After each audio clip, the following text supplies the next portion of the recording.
Now, ladies and gentlemen, let me officially welcome you to the Bone Splinter Necromancer. So we're talking about an actual basic skill, 12 ranks into Bone Splinters. It used to be 12 ranks into Bone Splinters, Necro. And what are we doing is we're spamming Bone Spirit to get more Bone Splinters. And I'll show you how this works. I actually swapped an item in now for a chance for Bone Splinters to cast twice. So I don't know how efficient will this be. I do actually need to take my Litless Wall with me too, because I might have to swap back to the Litless Wall. And I need to boost my armor quickly, because I made the mistake of... I actually don't need to boost my armor. I just need to put 3 points into spiked armor. That should help. No key passive. Yes, no key passive. What? Yeah. I mean, it is what it is, Chad. let him cook. Let him cook, okay? And we need one more. I could rob one out of... Yeah, probably rob one out of here. Should work. That gets me to 8-4. And I'm drinking a potion, so we're good enough. Good. Let's go for tier 5. It's going to be interesting to see how well this works with now...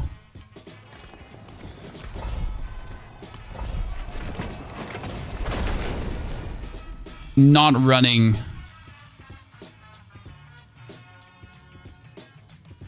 the Litless Wall. Because I've been so far playing it with Litless Wall, and we might be having to swap back into it since it's like security. So I'm gonna throw on this to not die, and then boom. Did you see what just happened to that poor guy?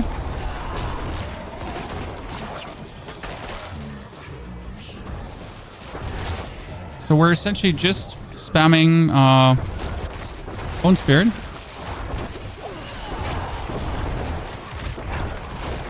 To put out Bone Splinters.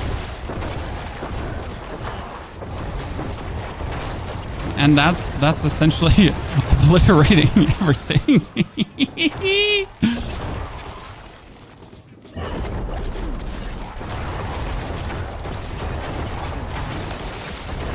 And since we're using Bone Prison, we can actually put things into the Bone Prison. So curse, put things into the Bone Prison, and that means that my ghost explodes twice now inside that Bone Prison, right? And therefore quintuples the amount of splinters going out. So it's exactly the opposite to the usual Bone Spirit build everyone plays, because the usual Bone Spirit build everyone plays is having like high-powered Bone Spirits. In this one, you just have low-powered Bone Spirits, but high-powered explosions, right? That just come. So the Bone Prison Unique wouldn't add anything to this, because the splinters coming out there, I don't think they would be going for that much more damage, but we will try it out too. So I want to try out the passive Trag'Oul as well. It might be an issue because then the Bone Prison area is too big. So the thing is, with the Bone Prison area being so contained, I can really easily aim in the middle, if that makes sense. And we'll have to actually get the Path of Trag'Oul, because I don't have it yet, to then test this. The thing why we're also not playing it, because usually if your cooldown sucks on the Bone Storm, then you're kind of forced to actually play...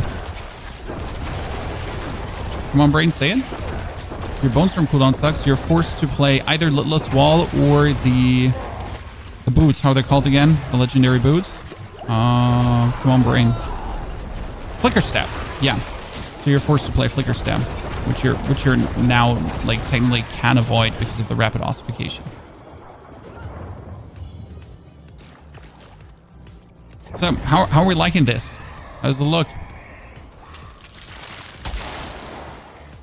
So we're going to try to get the Pass of Trag'Oul. Let's do Etheric Mask round more. So that's Etheric Mask bonus and Hellborn bonus. This should be actually a very good one here right now. And the fun part versus bosses is, yes, you're just going AFK on bosses with an infinite essentially mana barrier super action spam going on, and you just overwhelm everything. It's super fun, super good. The only problem is getting in position, so you need to essentially blood mist into the boss. right? That's the whole trick about playing this. You blood mist into the boss. I already have the build guide recorded for this. So we have the full video explaining the actual build, but that one's going to release tomorrow because today we wanted to gather final pieces and then potentially get the Path of Trag'Oul, as you're saying. So that's why we're doing the stream, so I can experiment. Because you're right, the Path of Trag'Oul might be absolutely insane for this if we then manage to actually get the Path of Trag'Oul. But for that, I would need living steel. I don't have much. Okay, Soul Spires. Slaying Hellborns invigorates you. Nah, Etheric Mass is even more. You are 100 and you can't find aspect for Barrage Rogue. Honestly, I think there's something bugged with aspects in the Infernal Hordes, because I feel like the Infernal Hordes only drop a certain set of aspects. Does anyone else have this feeling? So, like, my general consensus is currently that what is that ginormous thingy? That the Infernal Hordes, for some reason, drop like a set X of aspects, and that's it though. Like they just simply don't drop certain ones. Because like only when I started to do other content than the Infernal Hordes did I start to finally get certain aspects that I have been missing. Since before, I was just like I was missing, for example, a ultimate cooldown reduction for my Bloodlands build. And I hadn't, like, despite getting tons of rings and tons of amulets in the Infernal Hordes, like tons, I've never gotten that aspect. Then I do some tormented bosses and suddenly I have it, even though I get way less gear. So, I don't know. I should have had every aspect according to the Infernal Hordes, but I don't. I mean, the amount of gear you get is insane. Hellborn Ground Ether. Yep, thank you very much. In Bone Spear, is there absolutely no health regeneration? Well, so in Bone Spear, you don't have health regeneration simply because you have infinite barrier. So in Bone Spear, you would be playing the Litless Wall with the Bone Spear together, and then due to like Bone Spearing and Litless Bone Prisoning the enemies away from you, you would literally never run out of barrier. If you actually run out of barrier, you like, what are you doing, right? You fool. So that's the thing with how Bone Spear works and why you don't need any form of healing in Bone Spear. I hope that helps you with imagining where it's going. Okay, so right now I have the Bone Splinter cast twice, not really masterwork, and it's already stronger than before. It's actually interesting. I mean, build was already good, but now build is stronger than before. By the way, you might notice that I have like tons of blood orbs here. They're actually giving me bonus damage too. And last but not least, more Hellborn. Haven't seen any basic scale builds, even though no items. So there's one rogue build with a new item, and that would be the good old Victimize rogue. Because instead of like boosting then your vulnerable damage to the max, which you're still going to be doing, you're also interacting with the basic skill in itself to just make your basic skill more powerful, that it then victimizes harder. Obviously, Necromancer struggles heavily in the basic skill department for the main reason that no matter what you do to the basic skills of a Necro, they all can't compete with basic skills of the other classes, which is actually like a really big scam. Like why? Why is that? Why can't the Necro basic skill compete with anyone else, but they simply can't? And that's why we have to find this circumvent way where we're going to be using the Bone Spirit to then cast Bone Splinters like crazy. But luckily, there's tons of ways to make Bone Splinters work, right? So we're actually legally able to go bonkers.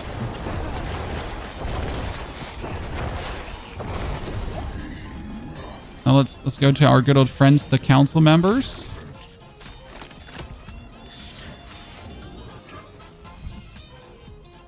Do you mind running this against Uber Lilith? For Uber Lilith, I would actually upgrade the gear a bit before I go there. I think I could do her because I already put the tormented bosses down, right? So by the way, this is how it works against the boss.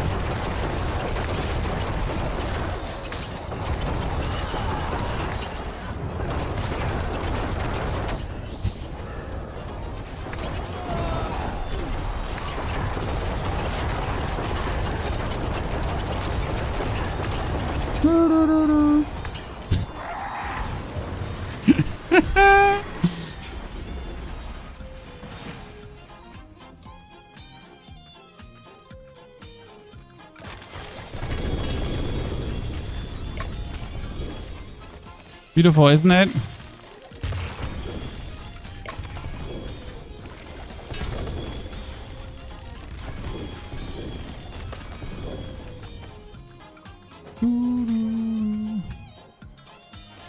Okay, now we get all this. So tormented bosses are not an issue, like if you get under them.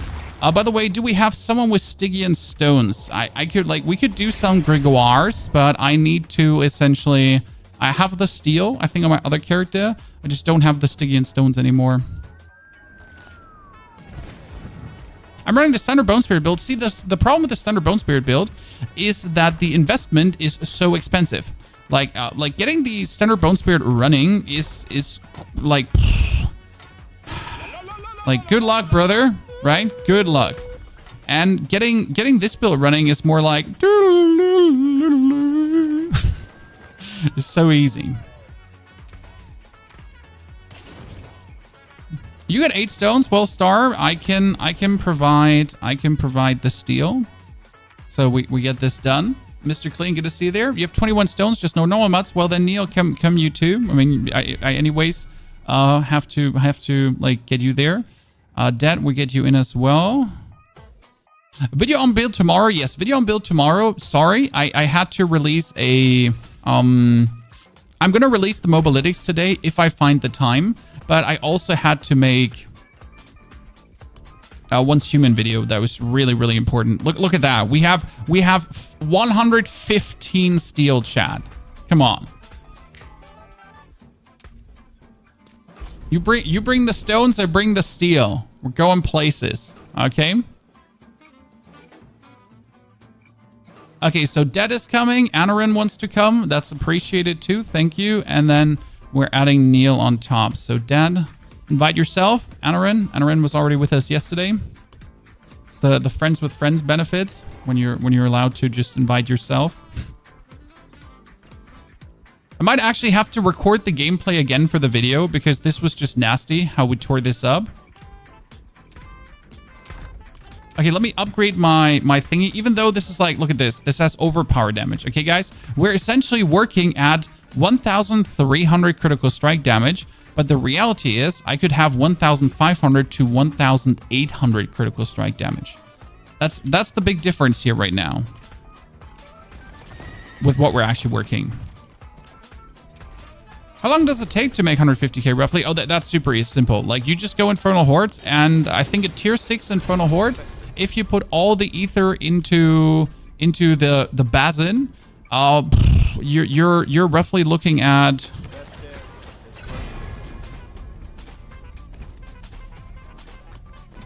oh, I didn't masterwork you at all? Don't mind if I get total armor.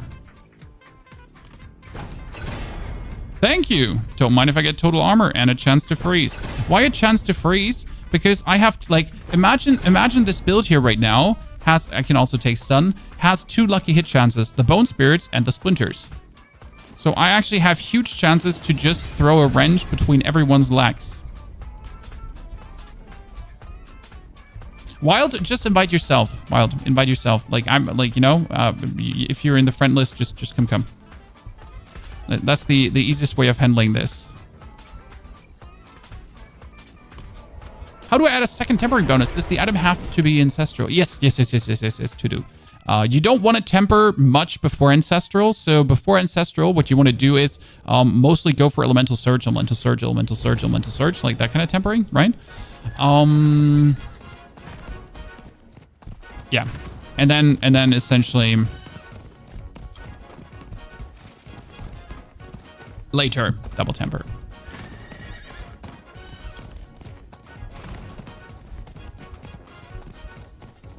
Full velo. I mean, we had Wildstar. I sent him a friend request, so he asked like if Wildstar incoming, then Velo you can join us gladly. So let's see. We added him here. Battle tag. Friend request was out. Oh, there you are. Perfect. So.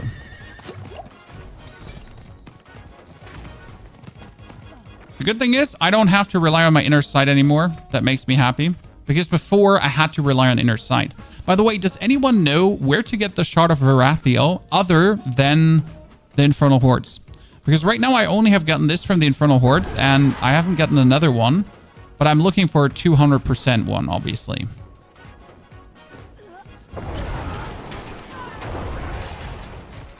If I could get a 200% one, that would be insane.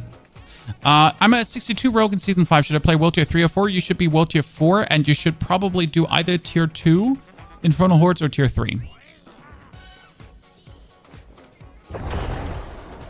Give me some stones, Neil. I take 2 as a tribute.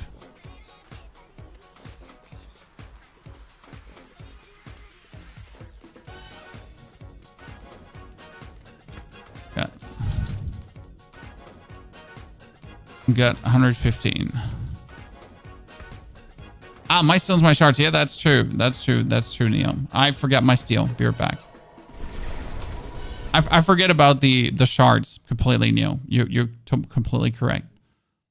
Can I see your sword real quick? Gazooie, you can invite me for dinner first. You nasty bastard. Seriously. Talking about like no manners in 2024. So we got could you please pick these 2 up again? You can't just be dropping 2 shards of Varathiel there. Neil?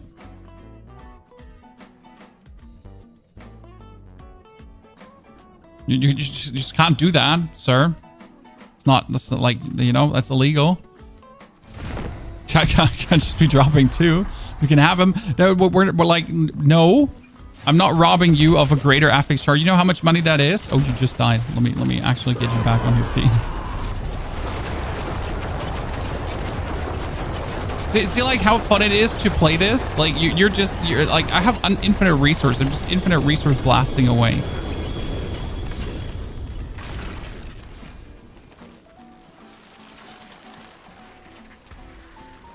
Oh wow, that's insane. That's insane. But it's only item power 813, sir. I think I'm actually like, I cannot take this because it's only item power 813. You better sell this.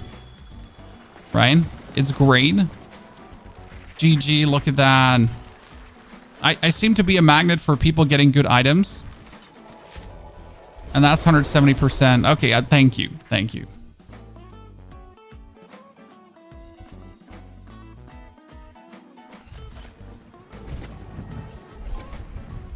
Okay, let's put that here. And let's... my inventory is getting full. Oh my goodness. Oh my goodness. Oh my goodness.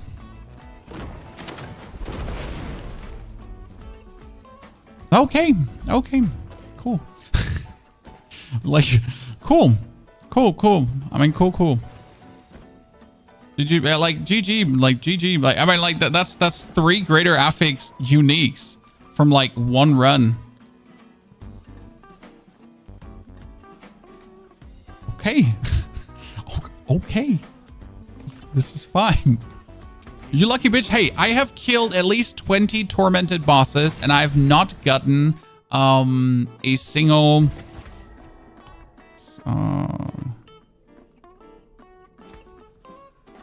a single 15 a single mythic yet.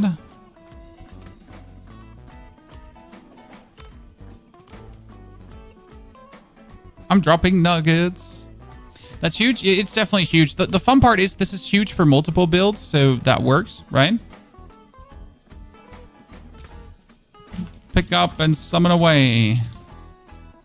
The shards of agony are yours.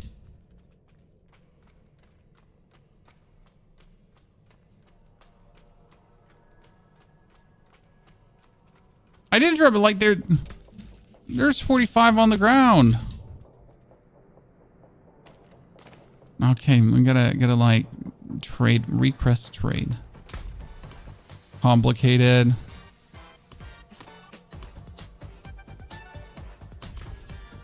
Okay, where's Galadriel? Request trade to 15. Fast, accept. Oh shit. We're so dead.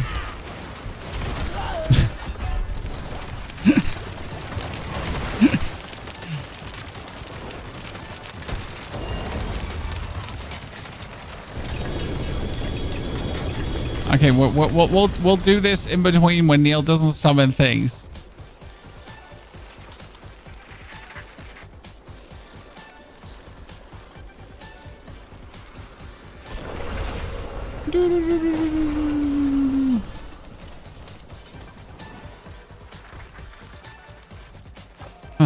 Again, selling. Honestly, I wish there was like a chest in the Tormented Boss area or a Tormented Boss vendor. Right? Hey, Technina, good to see you there. You dropped your stones already? I didn't see them. I hope they're still there, sir. I hope they're still there. Okay, like I got 2 times the same boots. Are you kidding me? 2 times the same boots? Weird. But I'm not going to say no to it. Resistance to all elements, high roll. That's actually kind of nice. Shadow resistance, scam. Blood artisans, that's a bad one. So I can finally sell this. Actually, I have so many blood arties at this point, which is kind of like weird that I have too many of those. But yeah, finally something to actually trash. Okay, we got needle flare, hungry blood, torch. I still don't have the aspect we're looking for. When are you heading back to Once Human, Padrino? Probably in phase 6, so in 6 days, Padrino. But before that essentially happens, there's nothing for me to do. I'm done so currently. I have everything done, right? I have to do my weekly purification, and that's about it. But yeah.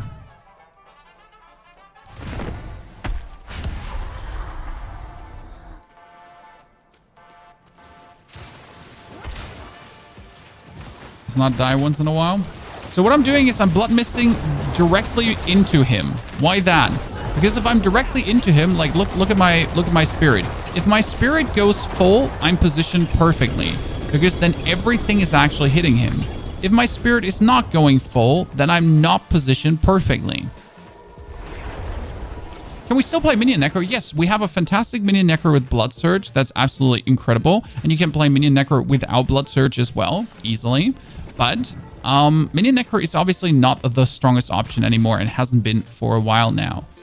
That's 3 ranks in Corpse Explosion. That is not good. That is not good. That is another Pass of Trag'Oul.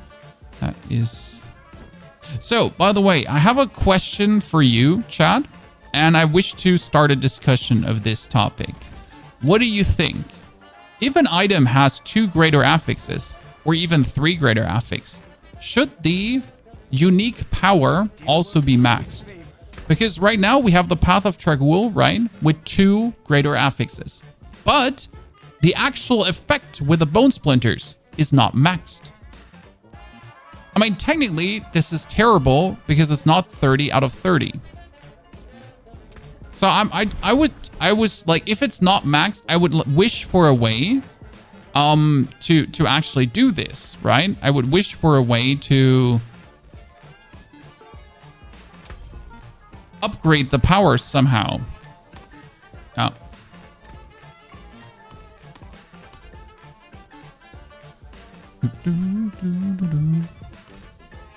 Trade canceled. Oh. You get no more stones? No, I'll give it Neil. Ah, you gave your stones to Neil. Neil, you little shit. Stealing the poor man's stones, huh? Okay, I'm going to give you 30, Neil, and we're going to do 2 more, and then we're going to be happy, okay? 2 more, and then we're going to be happy.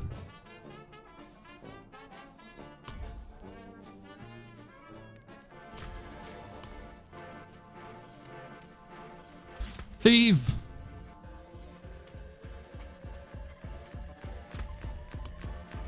I don't have them, that's for sure.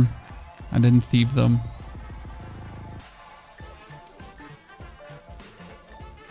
What's the best Necro build at the moment? So there is definitely a Bone Spirit build. Like if you have everything, Bone Spirit is the best in terms of high finishes, okay? But now comes, like, the thing is, getting everything for that Bone Spirit build is incredibly difficult. And that's why I choose to make a different, maybe even better Bone Spirit build, if it's maxed out, that can keep up and compare to the actual Super Bone Spirit build. Because it is way easier to get the stuff I'm using right now, right? You just need the Shard of Verathiel and you're actually good.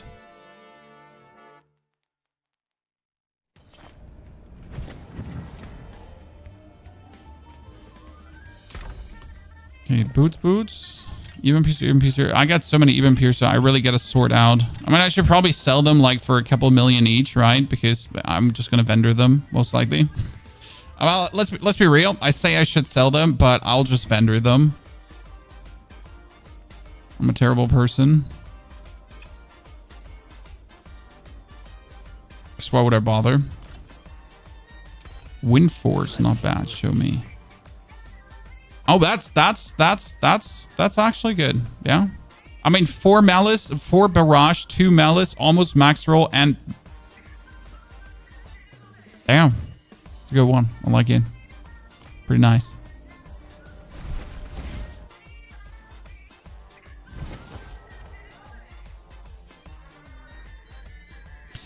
It would like what I would like to see is combination. So I have 10 boots of Trag'Oul right now. So why can I not fuse the other boots of Trag'Oul inside? Right? That's kind of like what I would like to see personally, that there is some kind of item fusion of really being able to like take the uniques you have already. So I'm blood misting right below him. Do you see my mana? Like how my mana goes full? That's when I'm standing correct. This is when I'm truly below him, right? When I'm inside of his butthole. Swimming.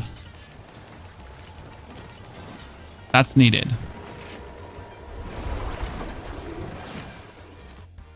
What's a good site to sell and buy? Diablo.trade is where I'm buying and selling. I just recently bought a chest there for 30 million. Okay, thanks everyone. Thanks everyone.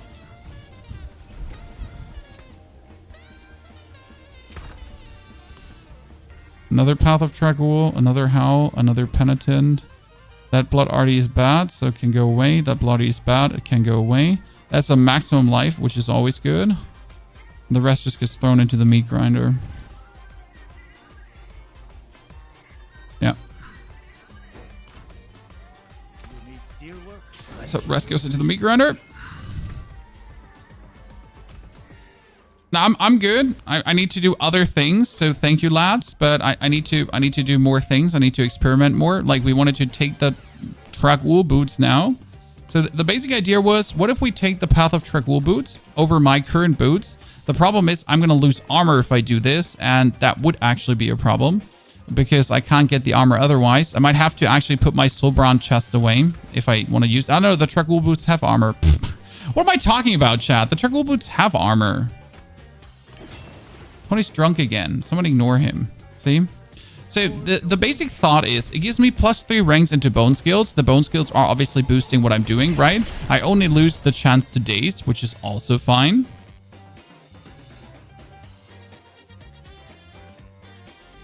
And what we're doing right now is with the Path of Trag'Oul. So I already have my Bone Spirit to cast twice if I use Bone Prison. And then the Bone Spirit goes out twice and 2 explosions give me 2 times waves of Bone Spirits, right? So if we're now adding this, then I get a first and foremost ginormous Bone Prison, like this. And these are also doing nice bonus DPS. I'm not sure if they have the chance to cast twice though, that we're getting from this.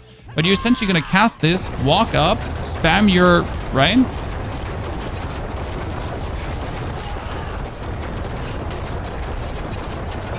That's what's happening here, okay? That's what we're doing. Now to the praxis test. Because we just got 3 more ranks into 3 more ranks in here. So 12. Currently sitting at our resistances are a bit too low. I don't like it, but it's fine. Crit is up. We lost the 10% resistance to at least here. I see.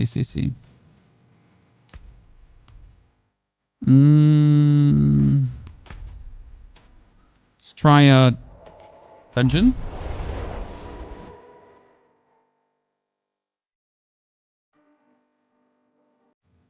What about Bone Spear? Well, you can do Bone Spear, and Bone Spear is amazing, right? Dylan, thank you. So, but Bone Spear is amazing. There's nothing wrong about it. But also, Bone Spear is just Bone Spear, right? So, I mean, it's the same old Bone Spear you've been playing all the time. Now, if you want to do that, feel free. Okay, so let me just put this down. So if that's what you're looking for, right? If that's what you're looking to play, you're better than ever. I mean, Endariel's Visage is great. I like Endariel's Visage. The Deathless Visage get buff. I have one with +6 ranks to Bone Spear. +6 ranks to Bone Spear from the Deathless Visage, okay? That's insane. But the interesting part is that the boots I'm using, you can use in Bone Spear as well. Because look at my essence. My essence is 125. If I put this one down, my essence goes up. Now, how does Bone Spear work? How does the damage in Bone Spear work?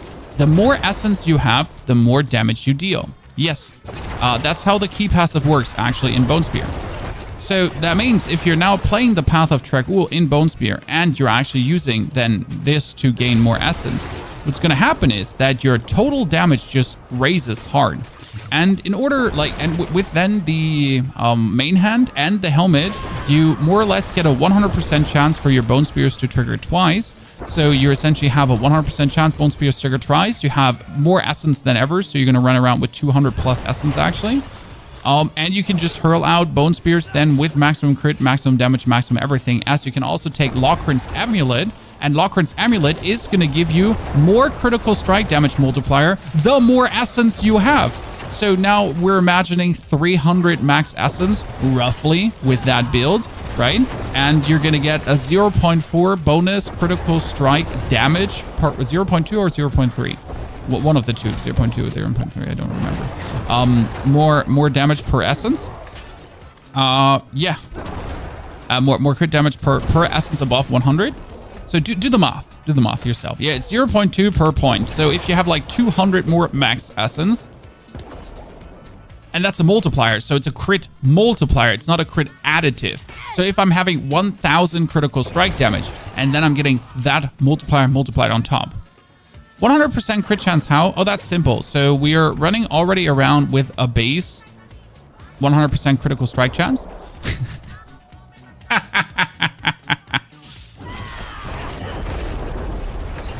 It's the tier 100 boss, by the way, Chan. So what just happened to him?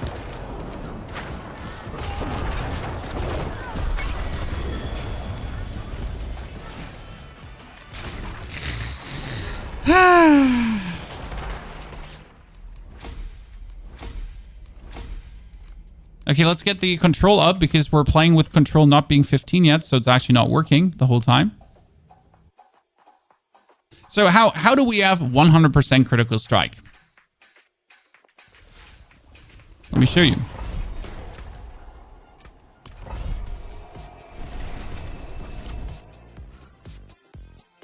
Can I just respec Blood Surge into Bone Spear?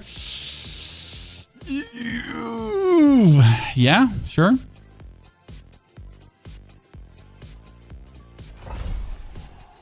So, okay, so you see 100% critical strike chance. It's actually more probably. Skeletal Warriors, plus 15%. And if I have a ring with a sacrificial bonus, it's actually plus 18%. So I'm not sure why he's only showing plus 15. It's actually plus 18, as this one is plus 61%. Okay?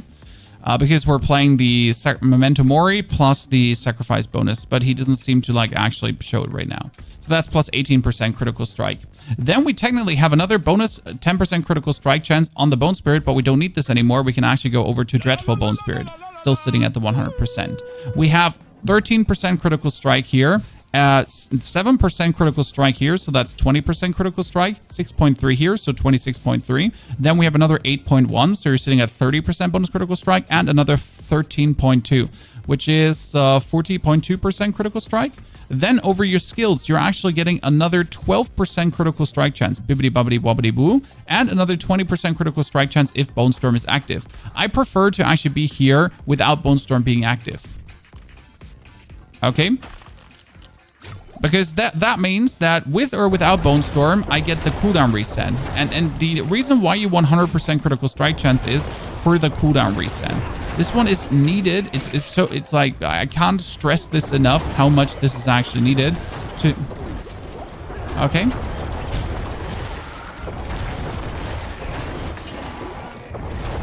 Because without the 100% critical strike chance, you're not getting the reset, right? And right now I'm just zooming around to get my resets. Yeah, Bone Spirit exploding into Bone Spirit. So the Bone Prison aspect you're taking for the double explosion. Because if every Bone Spirit, so I get 18 splinters on one Bone Spirit explosion. But if I can make the Bone Spirit explode twice, that means I'm getting 36 splinters. And if I'm getting 36 splinters per spirit for simply just having a Bone Prison up, right? And every splinter has a 30% chance to trigger twice. What? So I have 36 splinters and every splinter can be cast twice.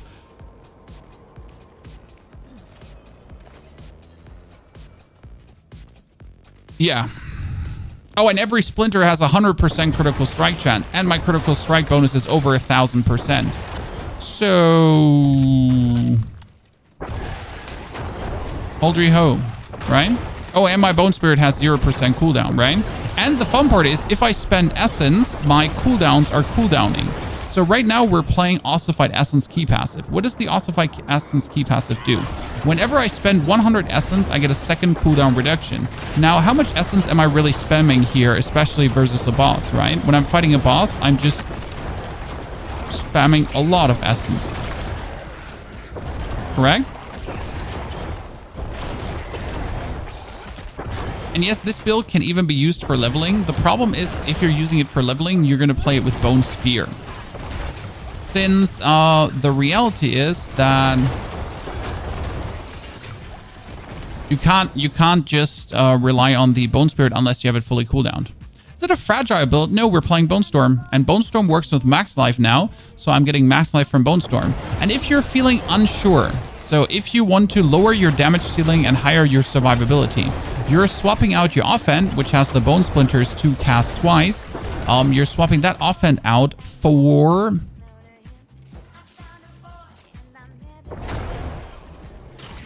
the Littlest Wall. I've actually played this with Littlest Wall before, and it is less damage, but you have infinite barrier.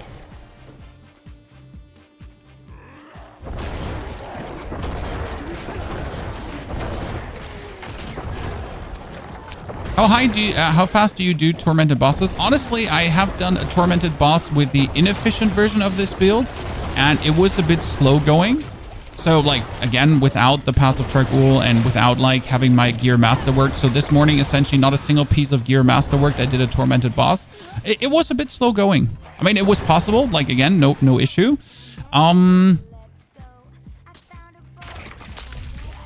But I have to say, if you want to do tormented bosses, I obviously wish to, like, masterwork some gear beforehand, because it's just more convenient, right? A good Blood Spear or Wave build would be cool, but Overpower is sad. Now, Overpower is not sad. Now, Overpower is fucking insane. And I will show you the Bloodlands Blood Wave build, where your Blood Wave is going to do billions of damage. The problem with that right now is I don't have the aspects to do it. So, like, see here, this is, I die because I don't have Barrier active, and I'm just walking through this right now without my Bone Storm, essentially, correct? Then I can die. Because right now I have 30% damage reduction with Soulbrand if I have Barrier. So with Soulbrand, I total get another 50% damage reduction if I have Barrier. Now, as you notice, I mostly run around without Barrier because it's a tier 100 dungeon. I just can't be asked to kind of juice up my Barrier. But here, if I have this up, like, you notice you're instantly having, like, full Barrier of, like, your 30,000 life, right? Max life leecher. And 30,000 life is also not actually really high here. I can go higher. So I think it's like 40,000 life is what we're looking at with fully masterwork gear.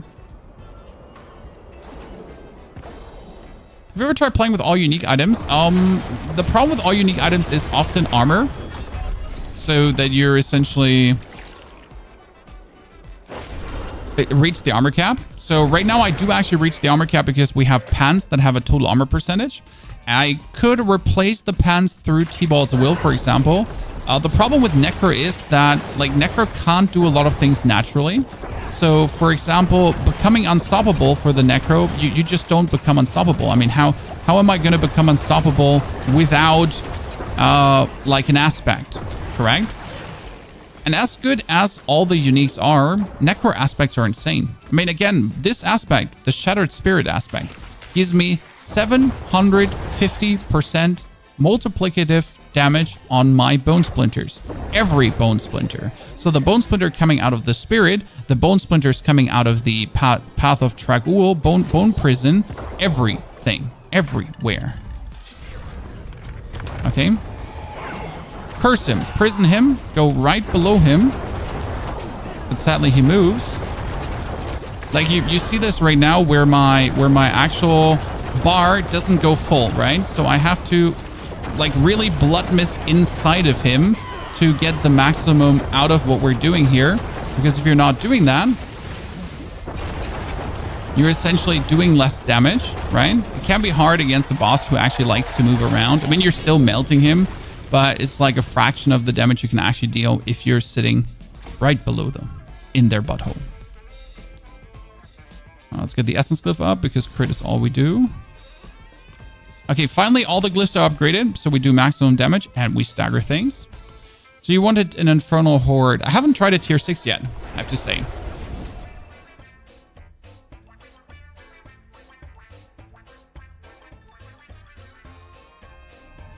Is it legal to blood mist inside of him? I think so. So we haven't tried a tier 6 yet because I wanted to masterwork my gear a bit up further before I actually do tier 6 and get some useful items, because this one is, for example, okay-ish.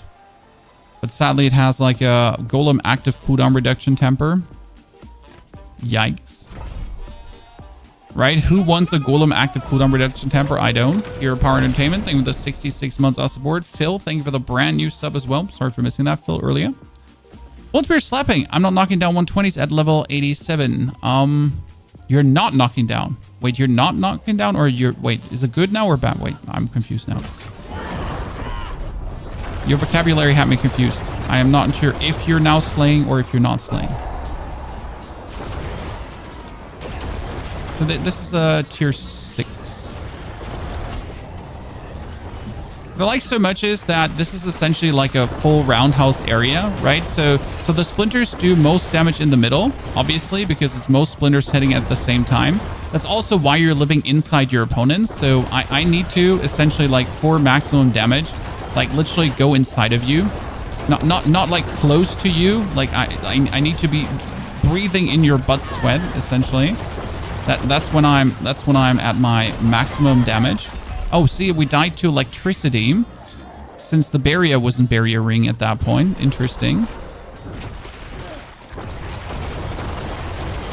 I think we want to have what's it called again?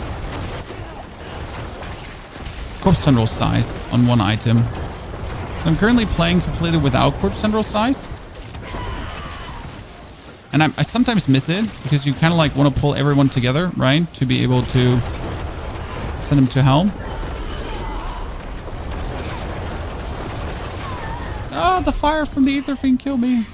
See, in 6, I want a little bit more defense, right? I got good defense, but I want a little bit more. I want a bit more life masterworked. Because the damage is obviously there, right? There's no issue with damage. Oh, wow. Okay, Etheric Masses. That's the saddest part. I hate Hailfire because I just walk into it and die. Damage-wise, we're not having any issues. There's another interesting thing I didn't think about. But Bone Spirit, a bone prison is giving you cooldown reduction the more enemies it puts into the prison, right? So if you're getting into that situation where your little ghost went a bit off kilter, right? And didn't go where you wanted him to go. If you're then using the Trag'Oul bone prison, you're actually having a way bigger area, right? I mean, for every enemy, I get like a 0.5% cooldown reduction, right? But hey, I'm putting this on like 40 enemies or so, like at the same time, right? It's kind of interesting. Oops. See, there the Infernal Horde's dead. And that would change now. Like, we're coming back to the less damage version. Because we died there. So now we're putting away the offhand. And we're doing less damage. But we're getting all the Bone Storms. I don't think it's needed, like, right? I don't think it's needed. Like, for tier 6, I just need to upgrade my gear. But technically, we can take the Lidless Wall. Mark this as favorite, just to show the difference. And we're going to open a tier 6 again. Upgrade. Luckily, we have tons of compasses. And I don't know if you've actually run out of compasses, but I haven't yet. It's essentially... I've done the eye quest, the one you're thinking about, but I have done tier 1s, but I don't drop any more than the one I got from the reward. I have heard some people say that they're not dropping. So I'm not sure where the issue there is. So now with the Bone Storm, like, you instantly notice that the damage is lower. But what's happening essentially is, like, you see all these Bone Storms around now, correct? So we're essentially getting infinite Bone Storms that are now everywhere. And these infinite Bone Storms are, like, each one of them is providing max life barrier pulls, right?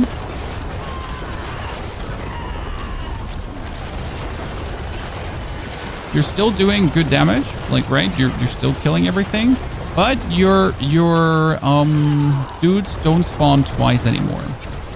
The good thing is, though, even without Bone Storm around me, like, right, I am constantly maximum barrier.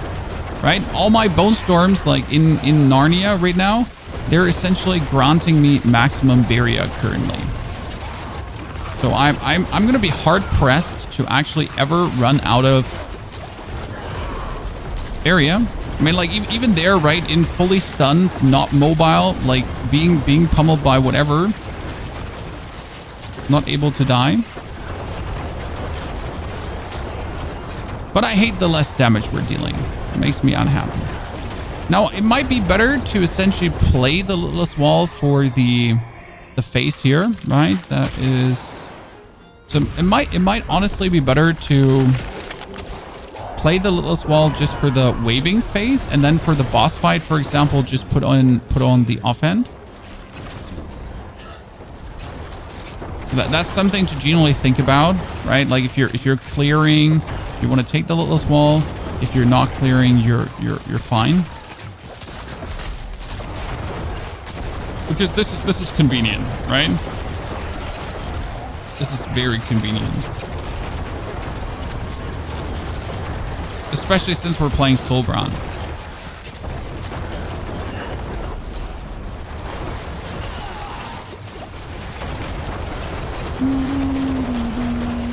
I do miss my cast twice, though. I wish there was, like, an item that had Bone Splinters cast twice or basic skilled cast twice on it. There's no unique that has it on it, right? So that would be like kind of cool, right? I don't think there's one. Because right now the only thing you have is your offhand, essentially. Oh no, Bone Spirit! Bone Spirit, they're there! Bone Spirit.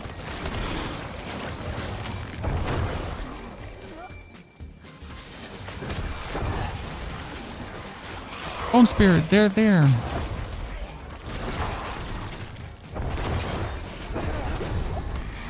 Good. Give me the Hellborn. Thank you very much. Compass from Helltide chest. Yes.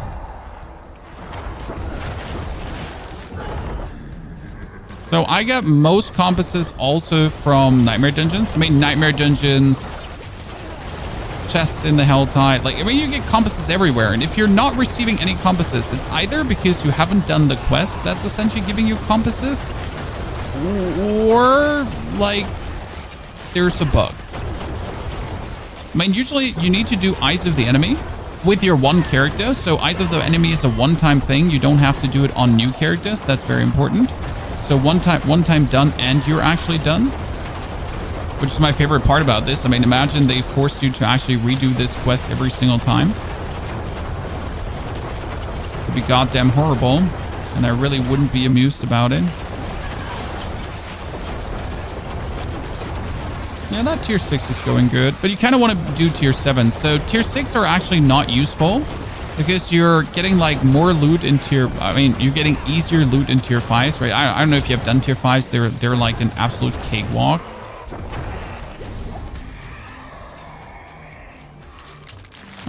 Ether Lords.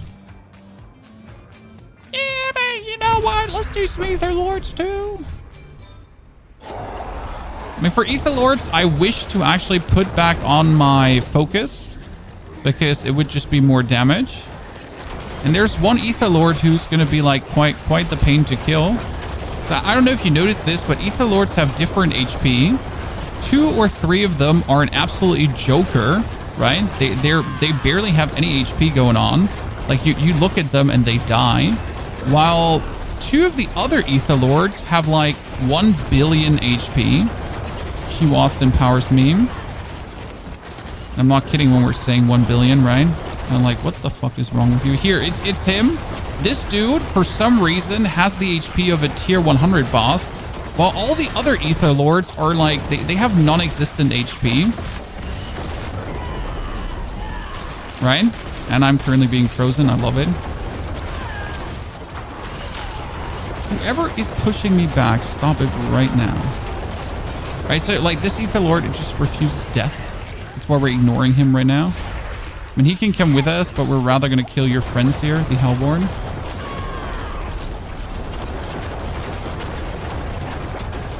Just move him away. See, that dude is now, not only is he flying around while I'm trying to go inside of him, because if we're inside of him, right, insane damage. If we're next to him, just good damage. But look at the HP he has. Have you ever had the vampire dude of these? Okay, here I'm inside of you. And I have no cooldown. Great.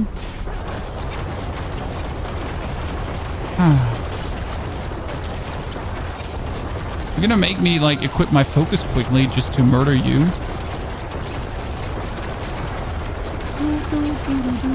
I mean, it's not like he can kill me though, right?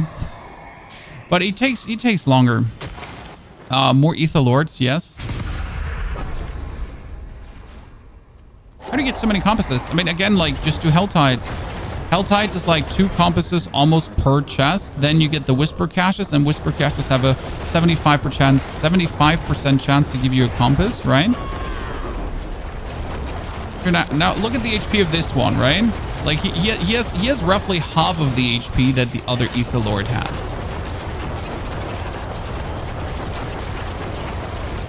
Still plenty.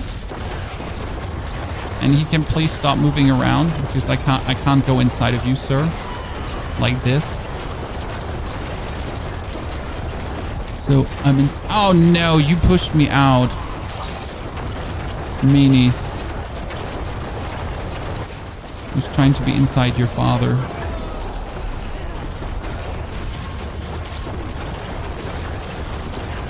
The Ether Lord down. The Ether Fiend. This is where I'm not doing tier 60s yet. I mean, we're able to do it. But you notice how we're not efficient enough yet because we are missing tons of good stuff, right? We're not efficient enough yet, but we're getting there. And we're in the process of getting the gear for it. Fiends? Fiends explode. No, chance of fiends doubled. I thought it's fiends explode. Are the greater affix rewards better at higher tier hordes? No. So when it comes down to the greater affix haha. So like the chest of greater spoils can give you greater affixes, right? And the higher you go, the more affixes per chest could drop. The main reason to do higher hordes is for pit materials. So from tier 5 on, you're getting Ingolith, and that's actually 20 Ingolith per chest. And from tier 7 on, you're getting Neath Iron. So technically, you want to do tier 7s desperately because Neath Iron is obviously able to be downgraded into all the other ones so efficiently that you're just going to be swimming in materials, right? So that's why you actually... Okay, who's blinding me here the whole time that I can't cast my abilities? There's one person who's blinding my abilities, and I am not digging this. Who's doing that? It's the priest, right? Is it the priest? I hope it's not the priest. Let me kill these priests who are stopping me from casting. You annoying twats. How? No, it's not the herald. Like it's these dudes, right?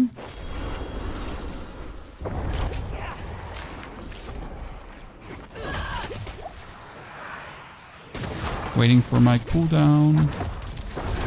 Okay, thank you very much. Now I can just cast away at my heart's desire. All right, give me my thingies. Give me my hearts. Give me my cooldown because my bone spirit went to Mars. Dankeschön, appreciated. Ow. Dankeschön, appreciated, but still confused. Is it with lock-ins? No, lock-ins wouldn't work because we're not having max essence. So lock-ins works in builds that are actually trying to get a lot of essence.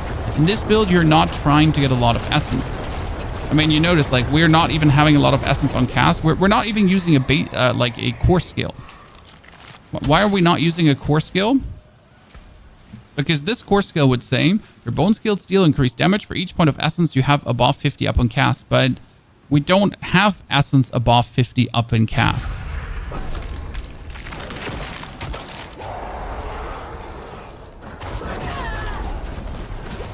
NECRO's the worst class in all game now. I do desperately disagree, and I'll show you a very funny video of someone who went a little bit too crazy.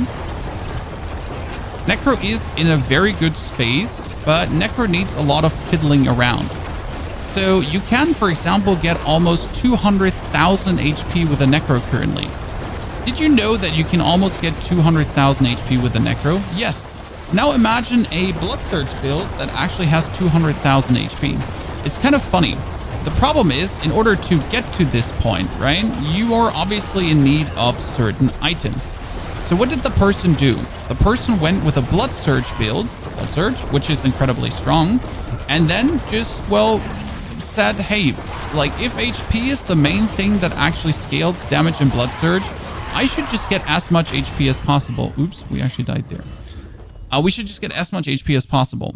And let me show you the Blood Surge now. Wait. Season 5, Blood Surge. Found a very funny video this morning. Ah, here.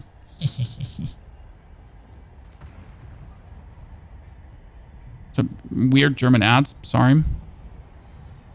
So this is now like tier 8 Infernal Hordes, okay? Tier 8 Infernal Hordes. And look at his skill bar. So the dude is even like mocking the game because, the dude is mocking the game because, well, he just has 4 skills in. He could actually get the skill point in this.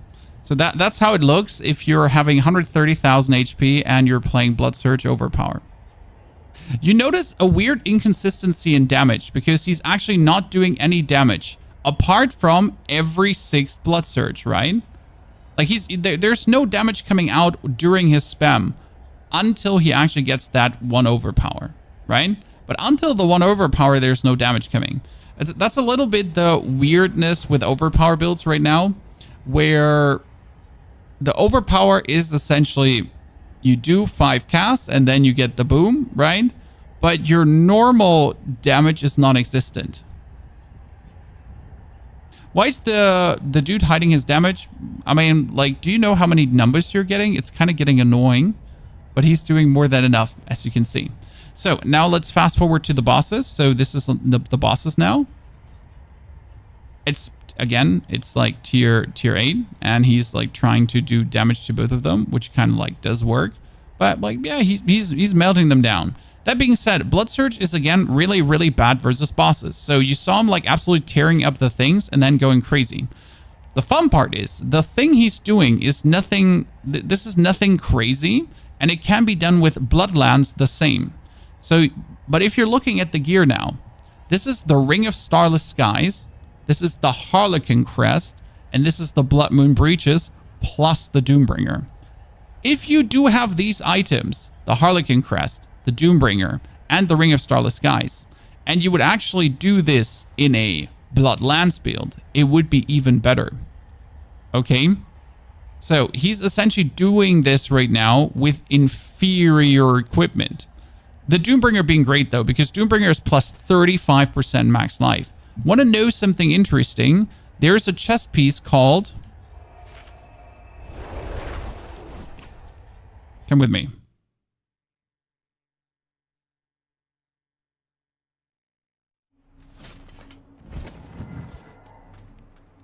The Mutilator Plate.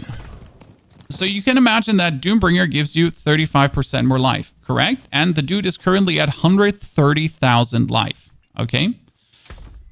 And then there is something called the Mutilator Plate. The Mutilator Plate, I bought myself a good one, has another 17.5% max life, and you can masterwork this, so 20% max life. On top of it, 130,000% life, right? Where's my calc?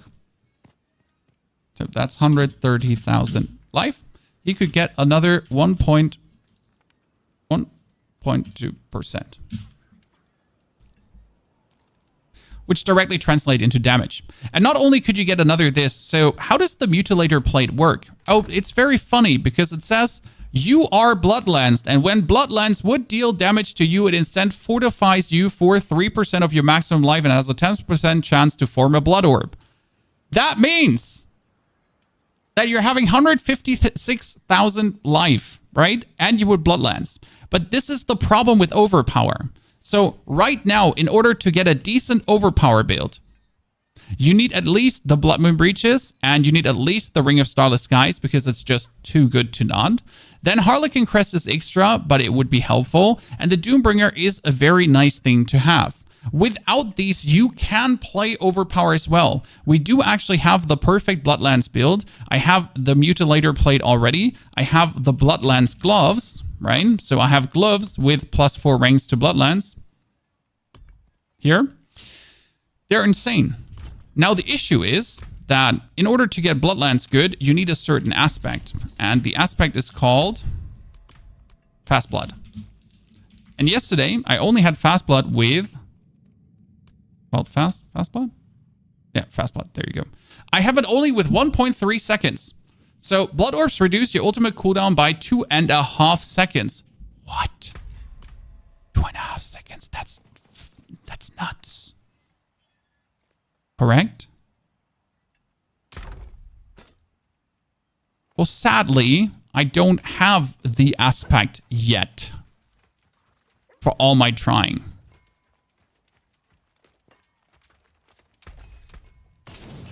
I mean, again, I feel like, and I might be alone with this feeling, but I heavily feel like that the actual...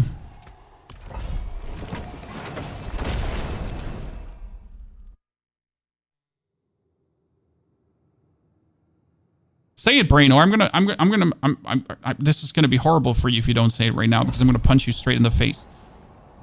That the amount of aspects you're getting is, for some reason, like, bugged. Or the actual aspects you're getting is bugged. Because again, like, why would I not have that aspect maxed out yet? I mean, like, do you know how much gear you're getting from one Infernal Horde? If you go into an Infernal Horde and you're essentially maxed out on like, you get like 500 ether or something like this, and then you're still not having this, and I've been doing this since I'm essentially level 43, right? I've been only going Infernal Hordes. I've been doing nothing else but Infernal Hordes. And yet,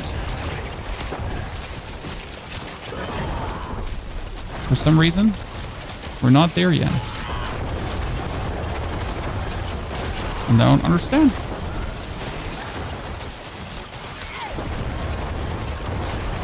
How we could be possibly lacking anything.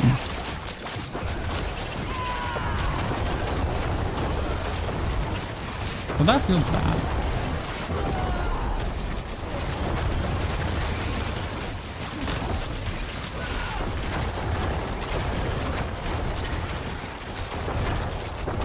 And the biggest issue is Obolts. Right? The Fast Blood aspect. So, why is the biggest problem Obolts? We used to get so many. Anyone agree or disagree with me here on this one, chat? So, we used to get tons of Obolts. Like, Obolts were just left, right, and center. You turned around Obolts, and then you turned around, and there was more Obolts, and Obolts, and Obolts, and Obolts, and Obolts. And it's essentially, they were like, oh, this was a tier 4 thingy. So in tier 5, you're not getting that many Obolts. And I'm like, but why? But why? It was brilliant. I mean, it was solving all these issues that we had before, or that we exactly have right now, that despite getting the Stygian stones, despite getting the materials, despite having everything, I can factually not gamble for the items we're looking for, right? I mean, it was so good. I did actually like this in Season 3 when you could buy obols, right? You could buy obols in Season 3. Do you know how good that season was? Because I was lacking an aspect and I just went to buy myself obols and then I could go crazy. That was my absolute favorite thing. And now we're sitting here, and despite playing, I mean, I've been playing a lot, right? I've been playing non-stop since the season started. And I cannot make a build. It will make pits obsolete. Pits are obsolete. Pits are obsolete. If you like playing the pit, you can get more material still. So I can get like 14 neath iron in like 2 minutes in the pit, right? With a good build. But that's the thing. I need a good build for it, and I need to enjoy doing the pit. But I can also play the Infernal Hordes, very fun and very casual. And I can, like, how long does it take one Infernal Horde? It takes like 8 to 10 minutes, right? And in these 8 to 10 minutes, I'll have fun because I actually enjoy it, right? And at the end, I can get at least 100 neath iron, if not 200 if I want to. I can get ancestral gear, and I can get masterwork gear plus unique. So I can get way more gear than a pit will give you on top of that, correct? And the gear is guaranteed to be greater affix as well. Thank you very much, the pit. I appreciate it. So the gear is actually guaranteed to have greater affixes, which is also kind of fantastic. Yeah. Why would I do the pit again?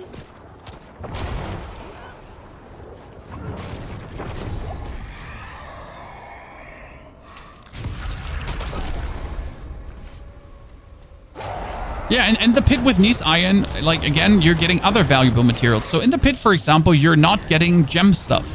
So if you only play the pit, you would never get the royal gems. But if I'm actually opening the chest of materials, I'm also getting gems, right? So, again, the only reason for me to do nightmare dungeons is obviously for my glyph XP. So I'm getting my glyph XP up. But you won't see me in the pit this season, actually. Because you know what you can also get?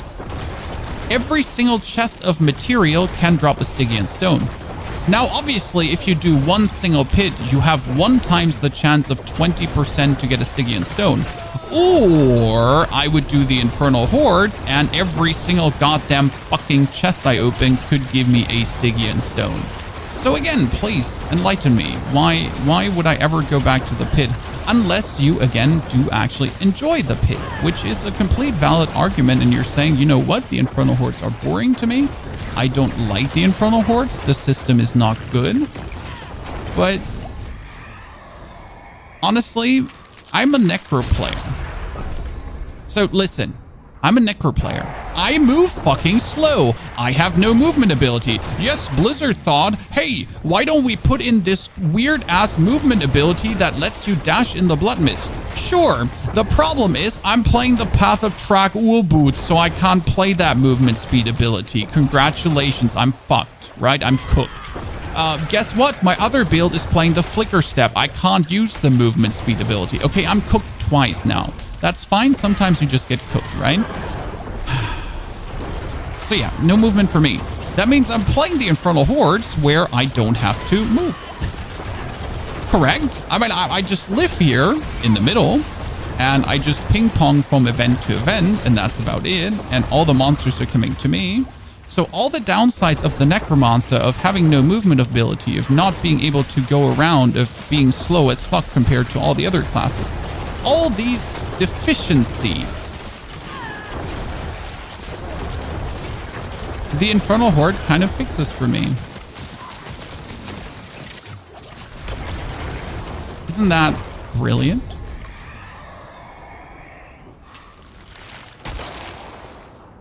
It's brilliant, right? Gathering Easter gets you more movement speed because we don't want soul spires, right?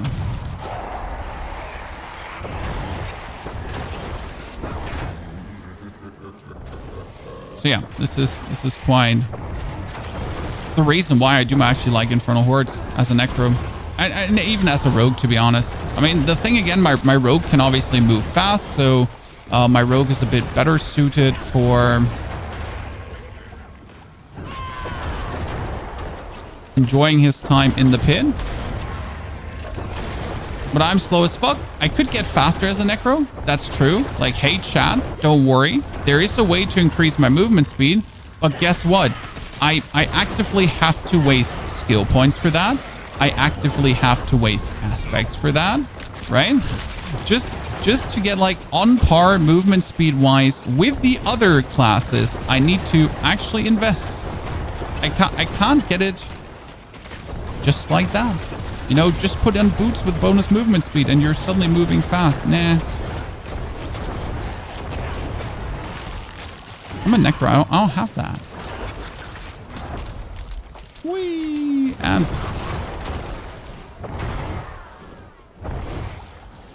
oh, come on, Bone Spirit. You can do it. Okay, now let's take the Litless Wall off. Where can I get your build? We can quickly walk you through the build, what we do. But there is no, like, the build guide is coming tomorrow. I couldn't get the video out by today. I was a bit busy.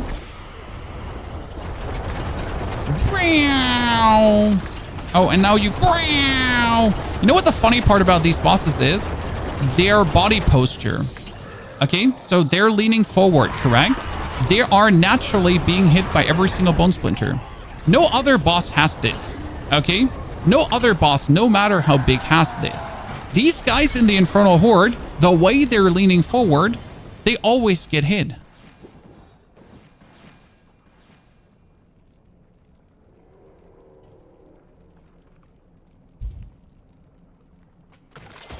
Is farming Infernal Hordes and getting the gold chest the best way? Yes. Wait, I got an axe? Oh, that's a new one. Oh, that's Lochran's amulet. See, this is the amulet we were talking about in the Bone Spear build. Shit's crazy.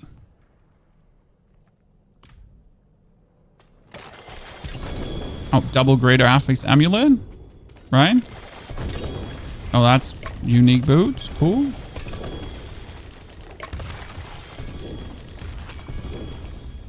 By the way, there is currently a Obel Gambling unique secret you might not know.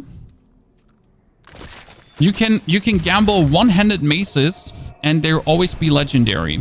I don't know if they fixed it yet, but if you gamble one-handed maces, okay, one-handed maces, they will always 100% be legendary. Why? Why not?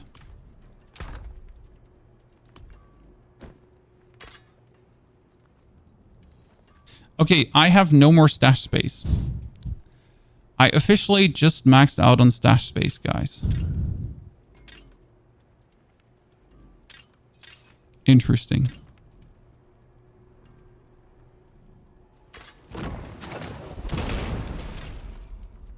With interesting, I mean, yikes.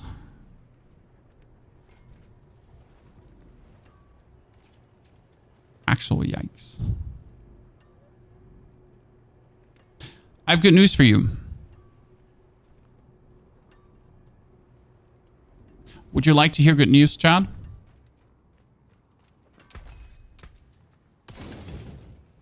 I've been re-rolling a lot of shit. A lot of shit today. And they fixed the weighting to a degree. So for example, on my offhand, I re-rolled to get cooldown reduction, right? And technically, there's not a lot of things I can get here, correct? There's not a lot of things to get here. I got cooldown reduction fairly fast. Like, it only cost me 10 million. Usually, that's 100 to 200 million. I also re-rolled on my pans to get basic skills, plus 2 ranks.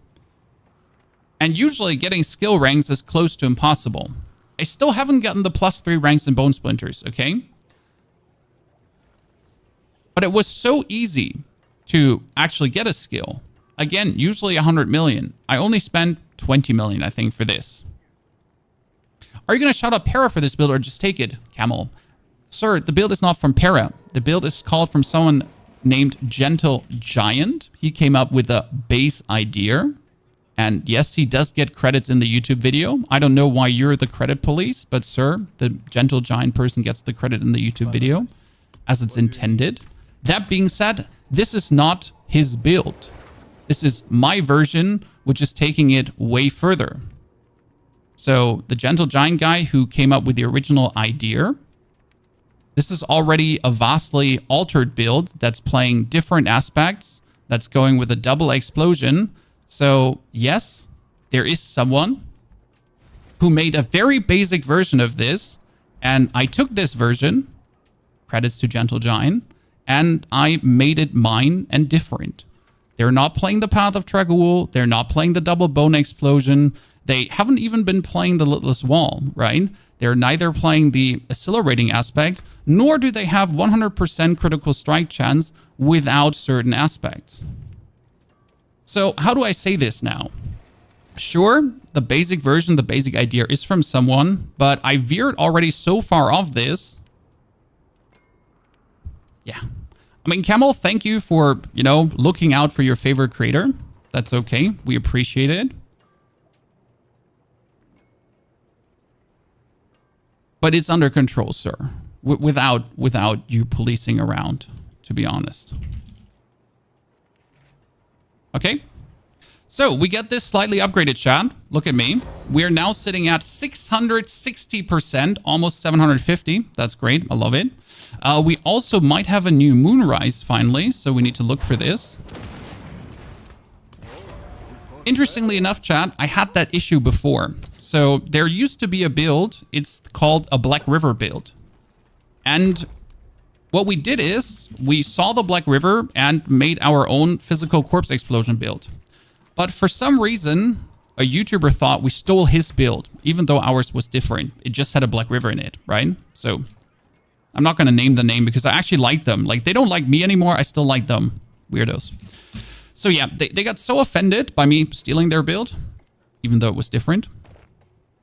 That they even felt a weird need to call that out in a YouTube video that their build is better than mine, which is kind of cute, but it is what it is. You know, sometimes you don't have control over what people do and you just let them be. Because at the end of the day, you can just do your thing, right? And focus on what you're doing and just let others do their thing. Right? I mean, end of the day, Diablo is a very fucking simple game, okay? Let's be real, right? If you want to play a hard game, chat, if you want to play a hard game, go play Path of Exile. I mean, Diablo is an ARPG for children when it comes down to complexity. So I'm sorry if I'm taking an item that you have taken too, the Shot of Varathiel, which says basic skill damage, right? And I made the connection myself that, hey, basic skill damage, bone splinters,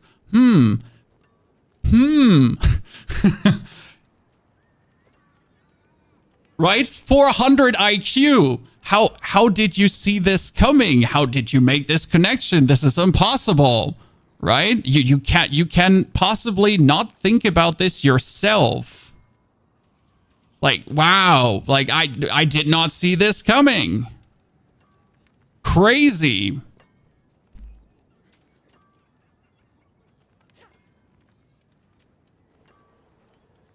Or are you explaining yourself to idiots? Oh, Floss, I'm not explaining myself to idiots. I am putting on a show, you know, a live stream where we have fun together. And if the fun is now part of answering someone's question in a, like, that has a legit concern, right? That's part of the show.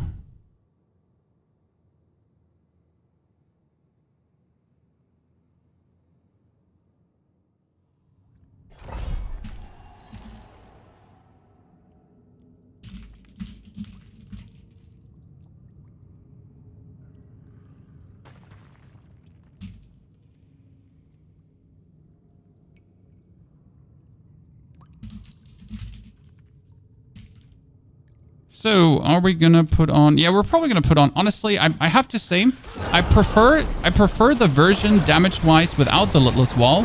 But here, see if I'm going through the dungeon now, and I don't want, like, I do enough damage, right? Like my damage is more than enough for a tier 100 dungeon. If I just want to be autopilot cruising and not give a flying fart, because right now, right, I'm getting infinite barrier, right? My barrier is just filling up the whole time.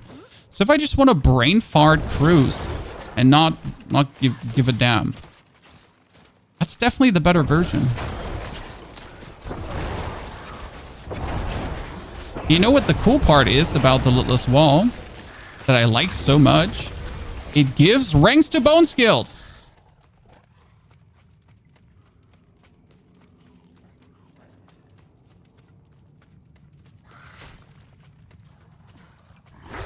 Cool, huh?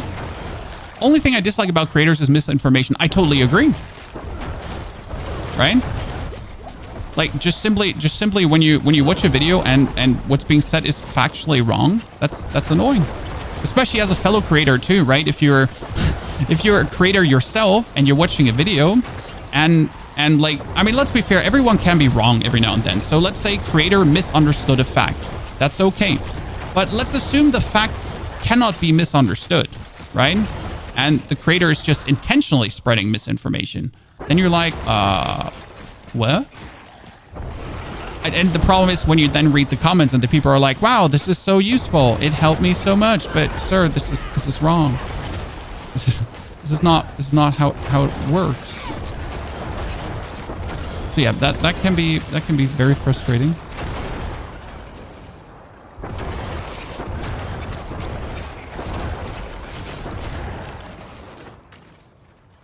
How does close distance damage work with minions? Oh, that's actually very simple. Close is when you're standing inside someone, and the close damage, I think the multiplier to close damage, and no, I'm not very good with this, so it's an additive bonus. And I'm actually not sure if your minions are getting, like, if you have close damage on you, right? If your minions then are having close damage on them as well. And it's kind of hard to actually test that, as the bonus of that, since it's additive, is partially so minuscule that you don't really see the differences in your damage. It's better to actually go for all damage with minions in that case, because all damage definitely goes over to them and then just simply gets multiplied up. Right? Genuine mistakes will happen. Oh, I mean, genuine mistakes happen simply because Diablo doesn't make fucking sense. Oh my, what?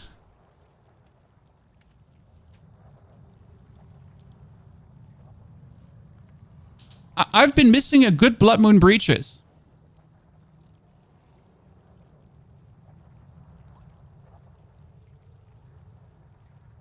How about we just find the perfect Blood Moon Breaches, chat? Huh?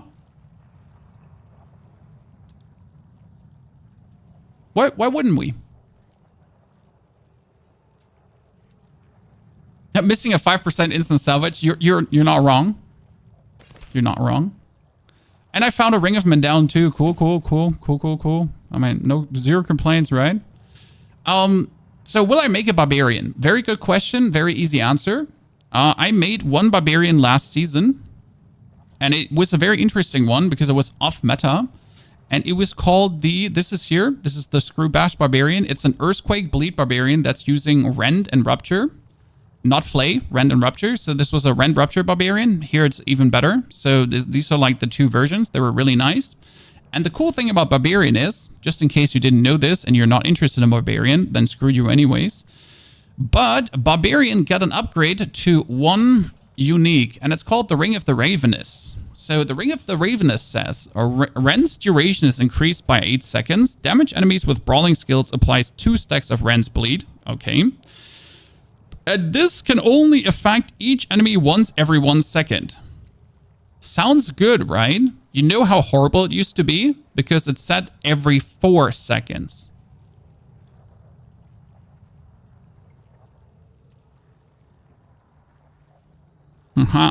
Use Pain Gorgers with this build. See, I haven't actually looked into Pain Gorgers yet, if it works.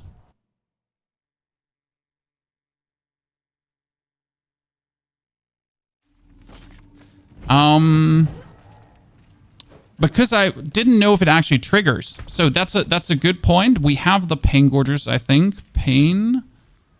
Yeah, Pain Gorgers. So the Pain Gorgers are saying ranks to basic skills, then cooldown reduction and attack speed. So the attack speed is good. The cooldown reduction is nice because I don't need it on another piece of gear. And then it says damaging enemies with non-basic skills casts marks. Non-basic skill casts marks them for 3 seconds. When a basic skill first hits a marked enemy, the basic skill damage is echoed to all marked enemies, dealing 200% increased damage. Technically, it should work because we're dealing damage with a non-basic skill, Bone Spirit, and then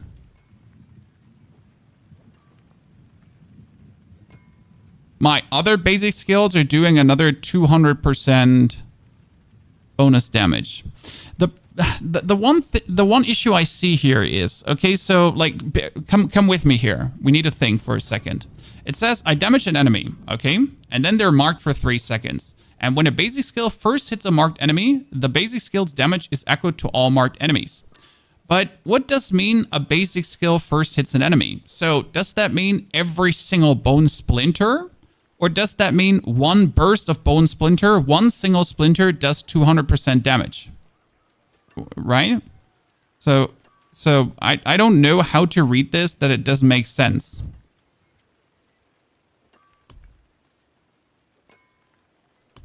I mean, technically, this is a good version of it. Right? I mean, this is a 200%. Like, I'm not sure how to test this. I also would lose 13.2% critical strike chance, which is okay. I can make up for this, right? But I would still lose a huge amount of critical strike chance.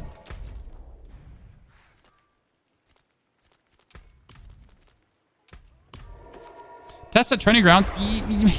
I'll show you why this is complicated to test.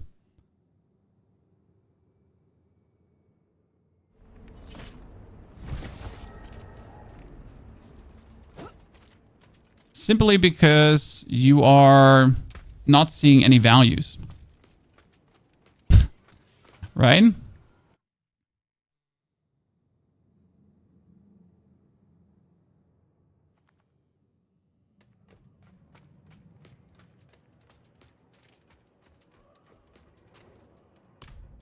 So you get like the, see, like this is what I normally cast. So, right, you don't see much. By the way, also to kill the target dummy, you're gonna try to move inside of the target dummy, right, to do more damage. So this would be that. I put on the Pain Gorger gauntlets. He's now marked. Is it the last damage value? This, it's doing one more damage value, correct? No, that is there as well. See, I couldn't reasonably tell which damage value that is now. If there even is one. I mean, I see like 2 million, 1.1 million, right? 2 million, 2 million. So we see like some random 2 million hits there in between. Every now and then.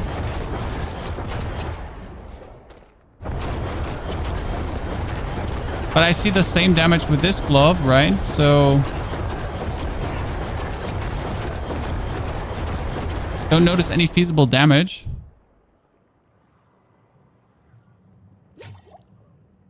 Right? Like I don't see, put more dummies, more damage variation. Doesn't matter if I don't see the damage variation on one boss dummy, because again, boss damage is the only thing that matters, right? Then it's kind of like, doesn't seem to work. My inventory's full again. I can't believe that my inventory is just constantly like I mean, you notice how I have just like flicker steps way too many. So I don't actually need these flicker steps because I have the perfect flicker step. I don't need other soul bronze. I don't need more cowls. I have way too many compasses.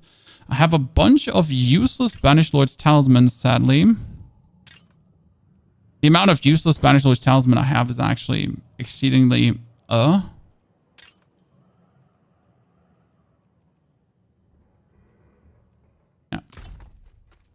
So that wouldn't work.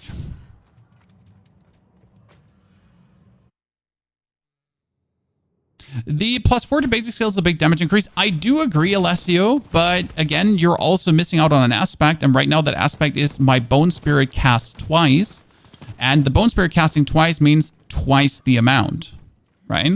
So yes, I can see where the +6 is deceiving, but I feel like the aspect might simply be better. And when you get twice the amount of Bone Spirits. So double Bone Spirit over one doing more damage. Personally like that more. So how does the build work? So the build is actually quite simple. We have the critical warriors here. We have the vulnerable mages there, and we sacrifice for critical strike damage. Then in the abilities, you're focusing solely on getting more ranks into Bone Splinters and some corpses. Plus we get the armor, corpses, ghastly blood mist, and the bone prison for cooldown reduction. Then we have damage, bonus amplifier, and cooldown reduction as well. We do make blood orbs because we're actually picking blood orbs up for bonus damage, as vulnerable doesn't make sense since our bone splinters are the source of vulnerable. We cooldown reduction everything. We have crits. We have more memento mori, and technically you could go for ossified essence, but ossified essence doesn't really work since we're always out of essence. That being said, since we're actually currently playing Dreadful Bone Spirit for the bonus essence back, you could get a bit more DPS by actually playing ossified essence. It's not a lot, but it is still there. And for the Paragon board, we're actually playing 7 glyphs. We get Essence, Amplify, Control, Corporal, Exploit, Gravekeeper, and Sacrificial up. So, I mean, yeah. It's quite the Paragon board. It's actually was really funny to figure out. Kind of hard too, and I'm still not happy with it. So this is like the basic Paragon board I whipped out of my ass, but I don't like it fully. So I think I will want to rework this another time to make it better, right? The helmet you're using is bait. Harlequin Crest gives so much more. Well, luckily, everyone has a Harlequin Crest, Molise. I mean, luckily, right, Chad? I'm just going to go now into my box of shame and, like, I have every single mythical unique here.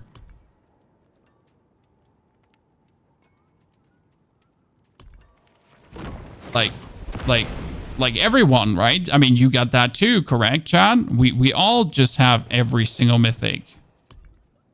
Oh, yeah, we don't.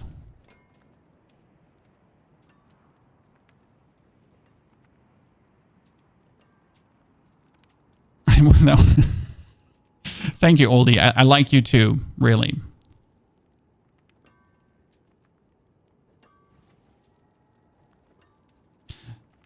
Your armor is like 16k. Curious if that helps. The only reason I have 16k armor is because here.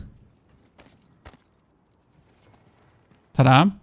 The Littlest Wall provides me with total armor percentage and armor. The Littlest Wall is actually insane. Like, I could take off my boots, okay? I could take off my boots. I could take off my chest. And I could only use the Littlest Wall. And, like, it gives me plus 5,000 armor.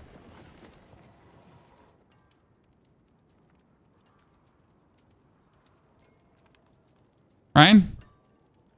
Has 700 armor itself. Has 1206 armor percentage. Has bonus armor and bonus Bone Storm duration, cooldown reduction, bone skills.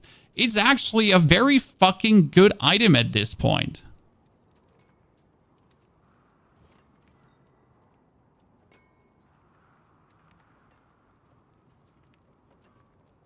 Correct? And that's why I'm currently sitting at 16k. It has a lot to do with us just experimenting around with items right now. So the perfect build, like I would probably roll away the total armor percentage here on this item, right? I could, again, also have a chest. I mean, mostly I'm looking to actually play the offhand because the offhand is maximum damage and I do more damage to everything. But again, we're coming back to the point of like, if you want effortless survival, it's just better to play Littlest Wall. Now, again, if you want to have more Bone Storms, there's two things you can do. If you want more Bone Storms, instead of putting chance for Bone Splinters to cast twice, you could be playing Bone Storm Duration on the offhand as well. Or you could be playing the Flicker Stab to dash through things. And where's my Flicker Stabs? Here. To dash through things to get cooldown reduction. Possible too. But now is the question, what is better for your build, right? So you could get the bonus cooldown reduction, or with the Path of Trag'Oul, we could get even more DPS from the Bone Splinters coming out. Now, obviously, you can't do DPS if you're dead.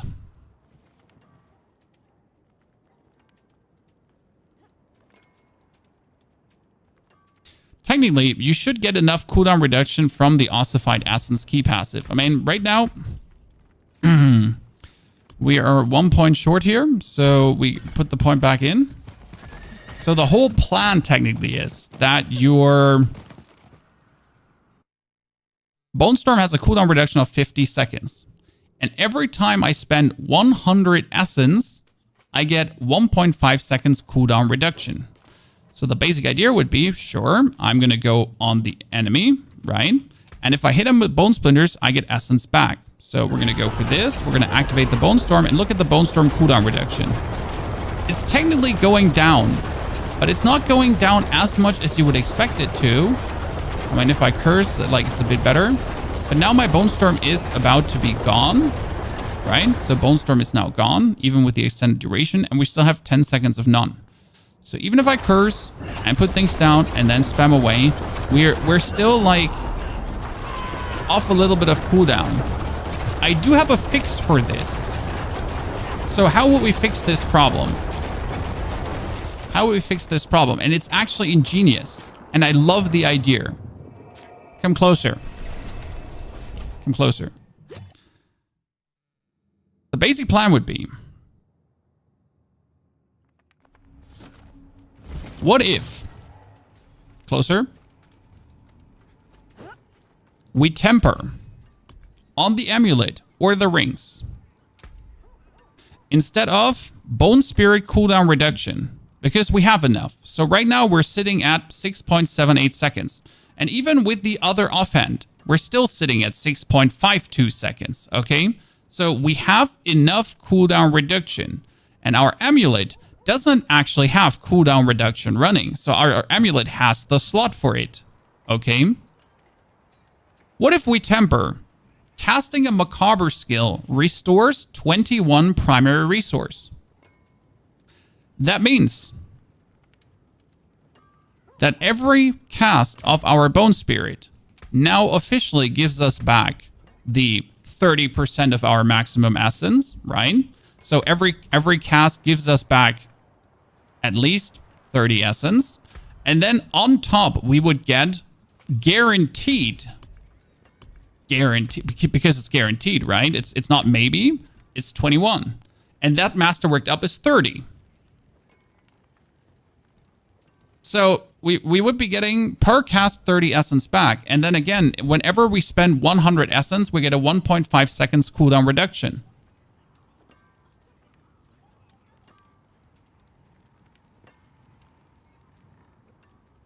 I mean, that's 3 bone spirits is then at least 1.5 seconds instead of now being like 6 bone spirits for 1.5 seconds, correct? Does that sound like it could work?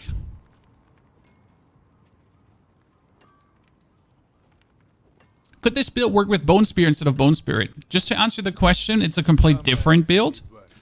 We have that Bone Spirit build on YouTube. So if you are looking for the Bone Spirit build, we have it mentioned in this video. There's the video here. It's here, fastest 1 to 100 necros. That's where it's mentioned. And in that build, you're going to play the Deathless Visage for a bonus Bone Spear cast. Then you're going to use a weapon and temper also bonus Bone Spear cast on it. And you're going to end up with a 60 to 70% chance for Bone Spear to trigger twice. Plus the Litless Wall for the bonus Bone Skills. Plus the Path of Trag'Oul for the bonus Bones builds. So that's going to be like 3 ranks in Bone Spear, or in my case, 6 ranks in Bone Spear, with another 3 ranks, so plus 9 ranks, with another 4 ranks, so plus 13 ranks to Bone Spear. Then you're going to be able to put on another gloves with core skills, which is another 4. So 17 ranks to Bone Spear bonus, just like that.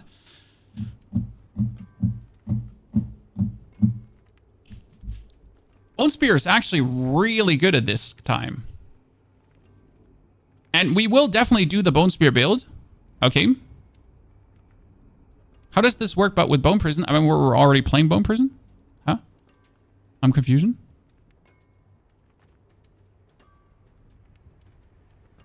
We're already have Bone Prison? Okay, before we go on, let me quickly go upstairs. I need to grab a drink because my drink is empty here. I'll be right back.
Bone Spear, no, we're not going to build Bone Spear today.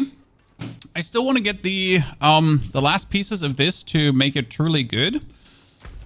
Because I want to like see the final version of this build, right?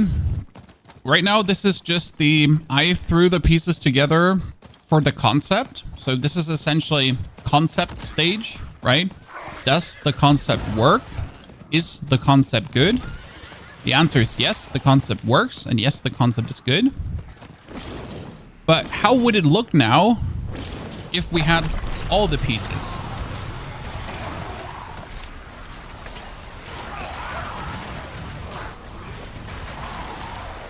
I mean, if that barbarian is killing everything, I'm not even going to move. Right? See, why do I even bother existing, chat, when a barb can do that?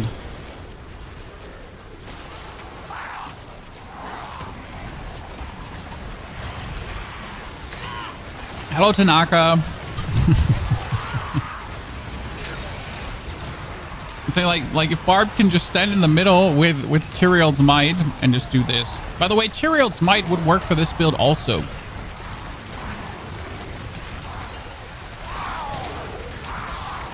Hey chat, imagine on everything we're doing, right?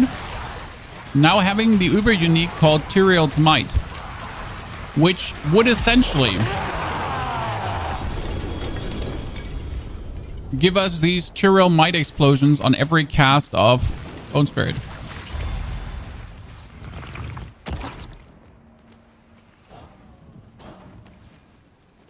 Cool, huh?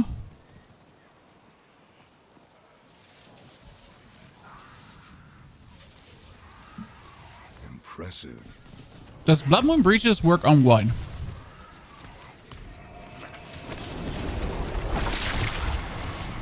Do you make only one necro for all your builds, or do you make multiple necros a season? I make all the builds on one necro. Yes, it's annoying, but it is what it is. On this build, no, Bloodborne Breaches wouldn't do anything. We don't overpower. I mean, again, this is not a Bone Spirit build. This build just uses Bone Spirit to send out the splinters. Okay.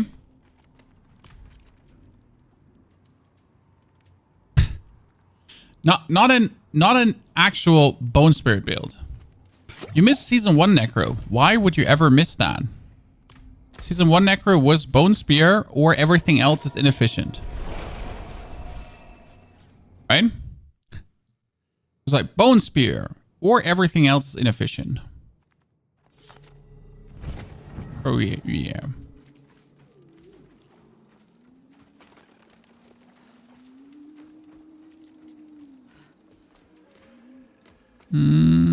Where's my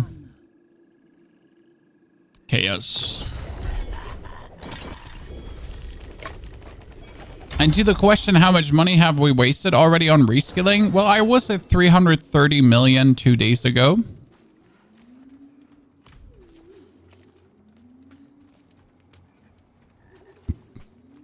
The things you do for content,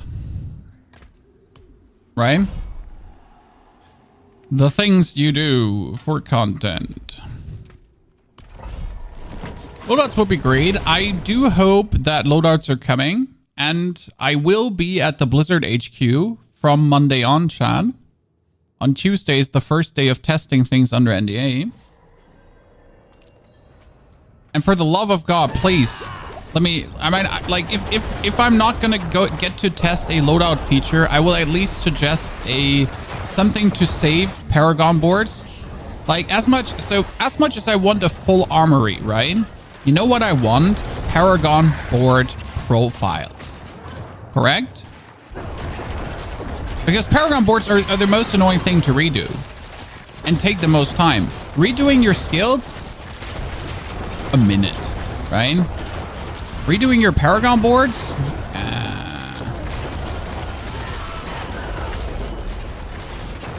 That being said, the amount of times I actually made a Paragon board better by redoing it is also plenty high. So as much as I hate redoing them, there's always a learning process, because you kind of like look at it and then it's like, oh yeah, you know what? Maybe if I move the points like over there, it would be more efficient than before. So there have been plenty times where I have improved that way. Still, though, I do want any kind of armory, and even if it's the most basic one, essentially just giving us Paragon boards. Right? I mean, a DPS meter for training grounds would be great, yes. I mean, again, one of the simplest features in the game that actually exists in Diablo, so just ask the devs over there, Blizzard. It's almost like you work at the same company, right? But a DPS meter for the target dummy to give the target dummy any validity to exist, because right now the target dummy, like, you can try out some stuff, right? But without a DPS meter, like, often like the changes are so minuscule that you wouldn't be able to say, is this better now? It often comes like from a feeling perspective, like, is this good? Or you have to record, you literally have to record your content and slow down the footage to like 0.25% to then potentially say if your crits are higher or not. Right? It's like, it's 2024. Please, for the love of God.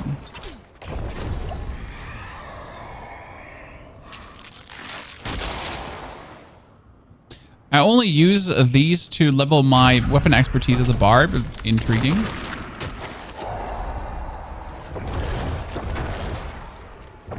Which is also still mean. Barbs can level up their things in an artificial environment. What can't barbs do, sir? I do have to say, though, I enjoyed that too. I was really annoyed by leveling my weapon expertise as I leveled up my barbs. So I was like, oh, you can do it at the target dummy? That's a scam, if I've ever seen one.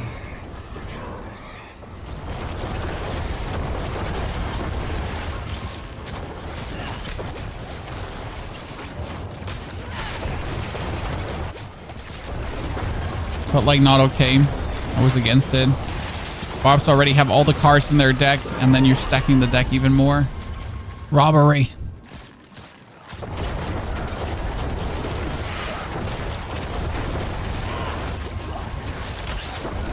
Bone Necro's alright, but it needs a shield to finish. Yes, Bone Necro does want to have the Litless Wall.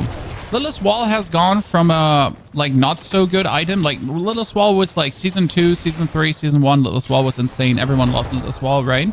Then in season 4 with the Tempering and Masterworking, it was like, fuck Litless Wall. Who cares about you? Go, you belong in the trashy little shit. And now it's season 5 and Litless Wall is suddenly like, oh my god, come back here, honey. I didn't mean it this way. You're still my one true love. Don't worry. We can be together again. Finally. Reunited. I mean, seriously, it gives you ranks to bone skills. Hello? A shield. Not only giving you defensive values, also ranks to bone skills. And you're like, please.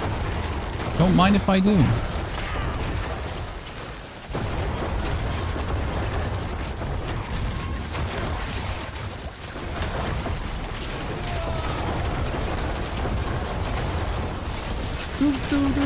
Bone spirit, bone spirit. This build is, by the way, very satisfying to play. So if you think it looks satisfying to play, you're right, it is. Because you're essentially dashing into people, holding a shotgun to their face, and then you pull the trigger. Now that does make me sound kind of psychopathic, but I guess you get the joy of that, right? It's like... And essentially you have to do it, right? Because if you're not jumping into people's faces and down their throat and essentially like, you know, living in their insides, then you're not doing the damage you're supposed to be dealing.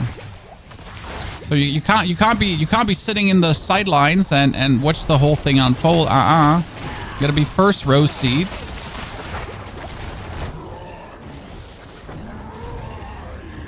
To really overwhelm everyone. Oh, that is so hardcore going to be my first Ether Lord. Hello, Mr. Ether Lord. Now. Stop pushing me away. I was just about to just send him to Narnia.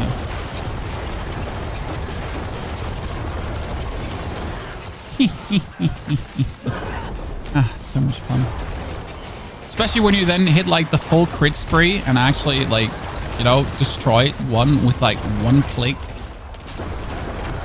Like literally the one click kill. And again, not the best version of the build yet, chat. Not the best version of the build yet. Missing so many master workings. Missing actual good items, temperings, and everything.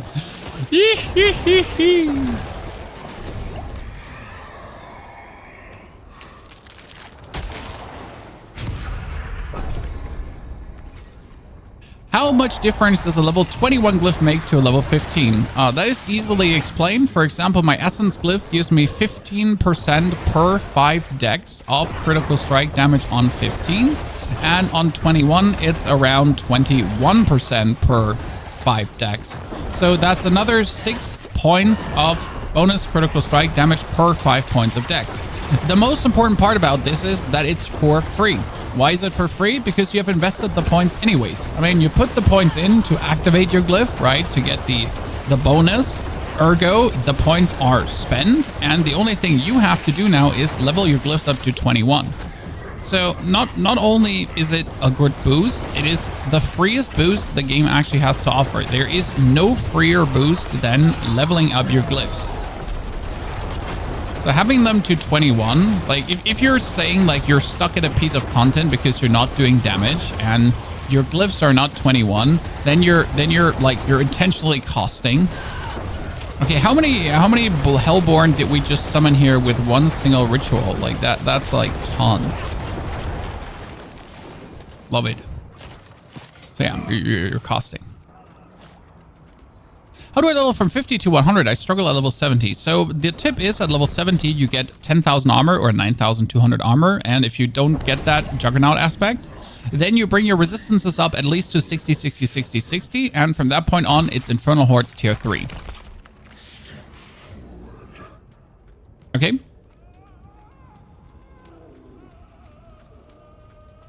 Where's the build? The build is officially released tomorrow. Today you're going to get the live stream where you essentially get to see the build and how it kind of works and how much fun it is. I have the video already cut. I have the thumbnail already made. I will have to change some footage in the video though, so sorry for that. Because like since the video was recorded, we're doing so much more damage that I actually do have to really bring that in. Oops, that's the first time I've ever died here. Like that I do actually have to bring that in. So that's like that. You're going to get it tomorrow morning. Because today we do actually have a second game we're going to play. Yes, chat, there is a second game coming. Huh, what? Yep. And that second game is actually Prince of Persia.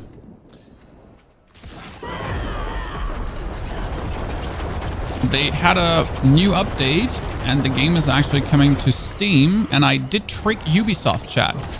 Because Ubisoft usually only works together with German creators that speak German. They don't actually work together with German creators that speak English. Don't ask me. Okay? But we tricked them to give us a sponsorship for Prince of Persia. The only problem is we now have to play the permadeath mode.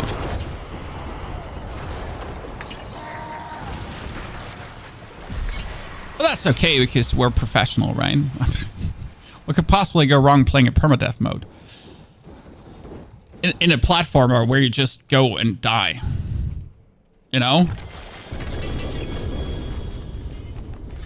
So it's gonna be an interesting experience.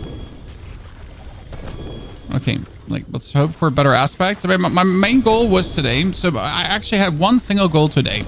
My one single goal was finding a better aspect for my Bloodlands build.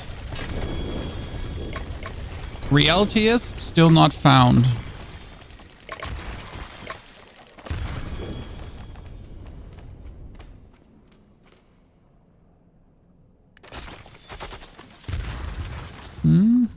Are you German? Yes, I'm German.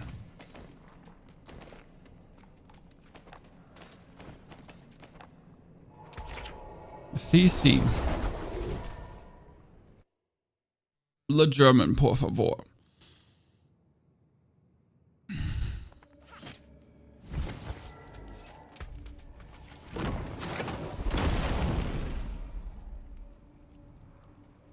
None of this is good. That's maximum resource. That would be kind of nice for the maximum resource build. Also, like, why are we playing this over the other Bone Spirit build? It's actually simple. Since I don't want to gather a bunch of maximum resource items right now, I simply don't have them, right? Even if I wanted to make the other Bone Spirit build, I don't have the gear for it.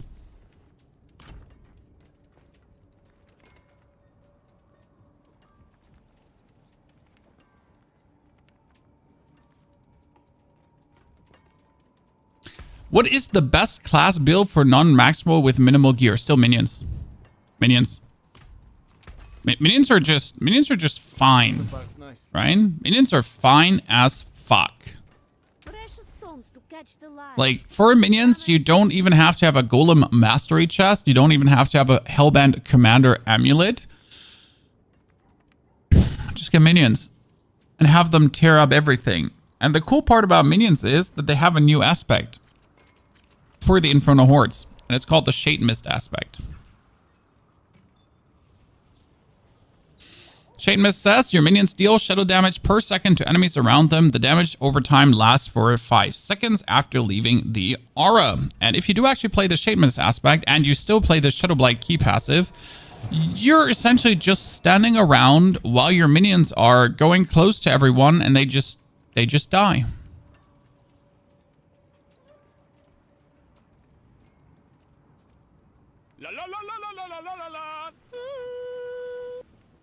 Aula, thank you very much for your 52 centuries of support. Aula, appreciation. Good to see you there. How are you doing?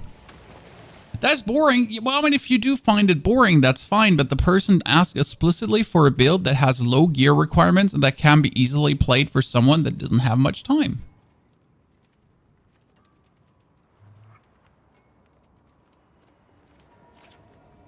There are builds for that, right?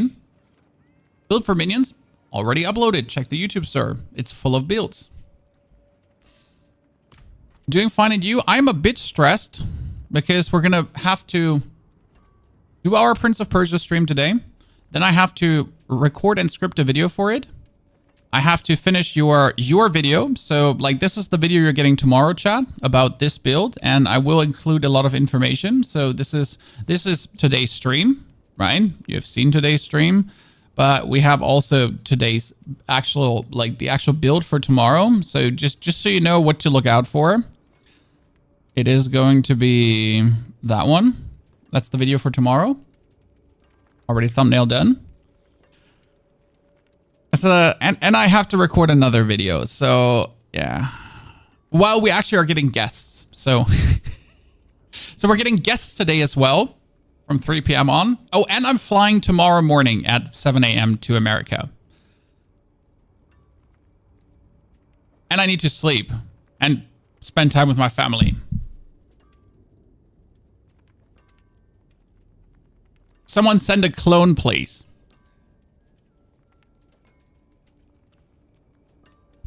You can sleep on the plane. See, that was my basic trick that I'm planning to do. Don't you worry, by the way, guys. I'm going to go tomorrow in the plane, fly over to America, land, and I get the whole day free tomorrow.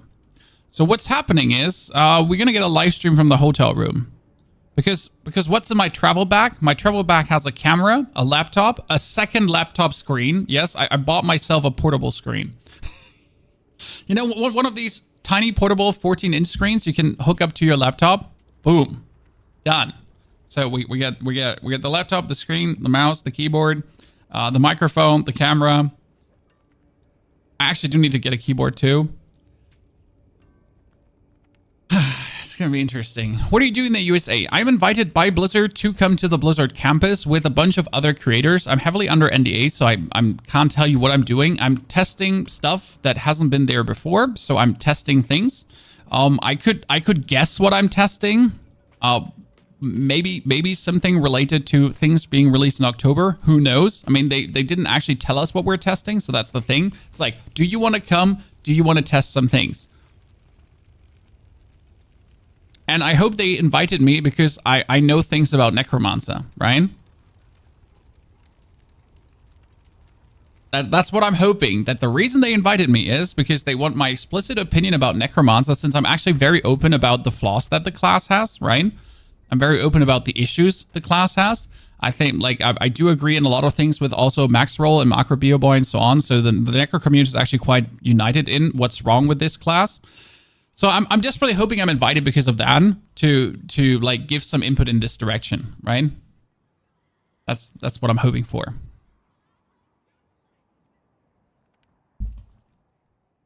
Otherwise, I'm happy to test whatever, right? I'm essentially happy to test whatever. Just get me there, right? I'm ready for it. Now, what was I looking for? For that. And for that as well. That one I don't need anymore. What I do need, though, I wrote that wrong. Buff Rogue? I mean, what? Well, so I don't disagree with Buff Rogue to a moment, because the problem is that the strongest Rogue build, so they're strong builds, right? So Necromancer has Bloodlance, Blood Surge, Bone Spear, Bone Spirit, Bone Spirit Spam, as we just have it there. Shadow got nerfed. You got minions with Blood Surge. You got minions with Bone Spear. So you get like 9 different builds, kind of, right? Wow. The problem with Rogue is, what's the strongest Rogue build currently? Top of your head. And that's Endariel's Rogue.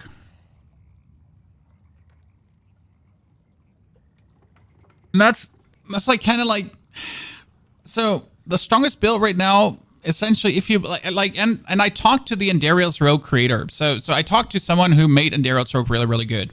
And in his words, you can play to a certain level, but at some point, without Endurials, it's just simply not going further, right?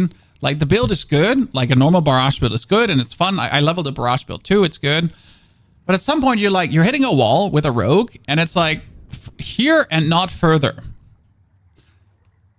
So unless you find an Endurials, you're kind of like fucked, right? Heartseeker was so good last season because you could play Heartseeker and you could just shoot everything with your bow and that's it. By the way, chat, did any one of you actually buy the World of Warcraft skins? I bought the Sorcerer one. I didn't buy the others. I mean, I do like the Anduin Rin here. The King Varian, actually, not Anduin Rin. Right, I like that one. I was tempted. Same here, tempted for the Druid, even though it looks kind of weird. Tempted for the Druid. Sylvanas, like, see, I do like Sylvanas, but I just got myself a rogue skin. So I got myself this. And then I was hoping for a very cool Necromancer, right? Let me show you. Like, I was hoping for a very, very, very cool Necro, and we get this. I know that Xel Ateth is, I think she's a Warlock, a Dark Priestess, something in this direction. She ain't really a full Necromancer, but I look like a basic ass Sorg. Right? She's a Shadow Priest, correct? I mean, don't get me wrong. There is not many Necromancers in Diablo. But like, hello? That, I mean, have you seen the Sorg skin? So let me just quickly lock in on my Sorg. Okay.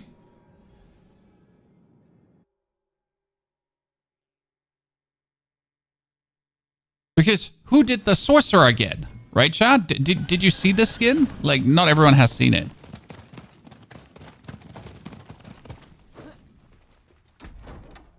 Sorcerer just went out of the window and they got Sunstrider. Where is it? Where? Ah, there. Hello?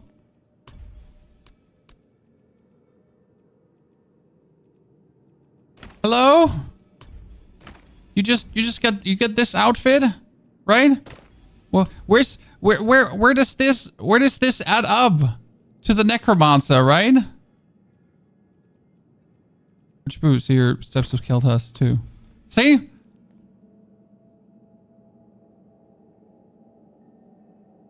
Change, yeah, and you can even change colors, right? Like so we could make this look any color we want. And then like that's the cool Kel'Thas you're getting. Correct, right. Surely you can even make it more red. Wow, we could even make him redder than red. So yeah, that's what you're getting, which I really like personally. Correct, and then again you're getting. Your return honors me. That's Necro. That's a bold choice.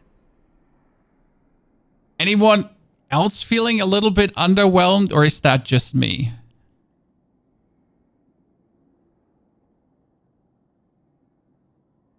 I think it's mostly for World of Warcraft fans that wanted to be Xel Ateth because she has a huge hype right now in weird art. I do agree, right? But it's just a bad skin.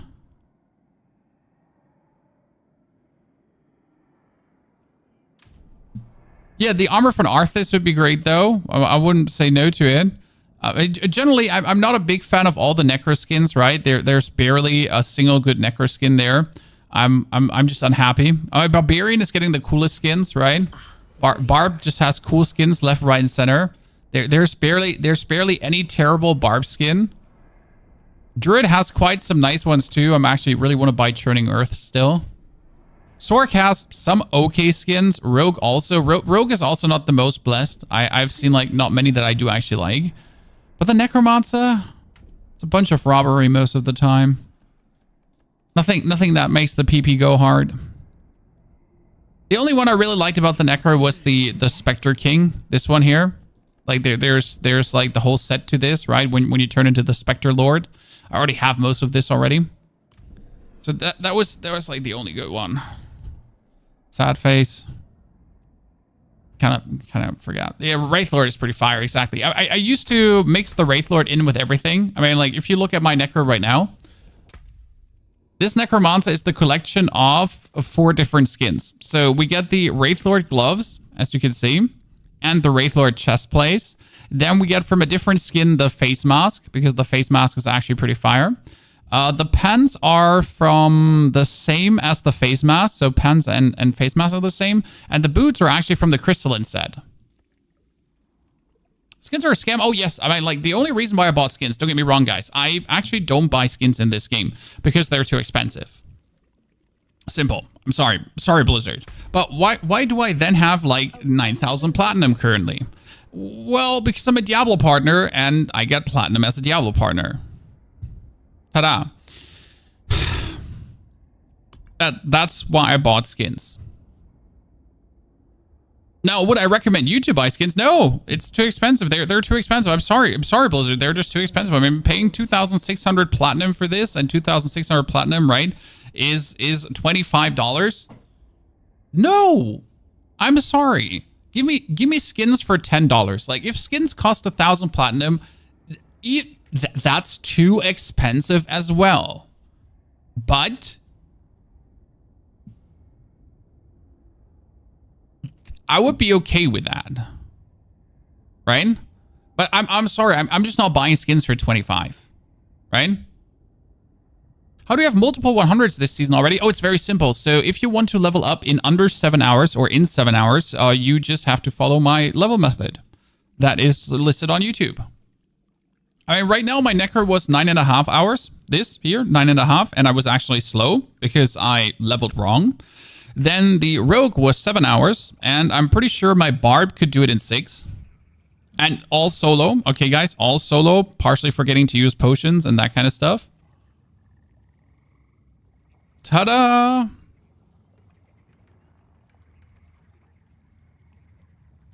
It goes relatively fast, and the thankful part is the Infernal Hordes, right? Infernal Hordes are quite amazing. That being said, okay, guys, we have our second game of the day to play. For this, we're going to have to turn off YouTube. YouTube, I'm sorry, you can come over to Twitch to keep watching, but it was a Diablo stream, and I don't want to bore you now with other content than Diablo. So we're going to turn YouTube off. Goodbye, YouTube. And we're going to be keeping on Twitch here.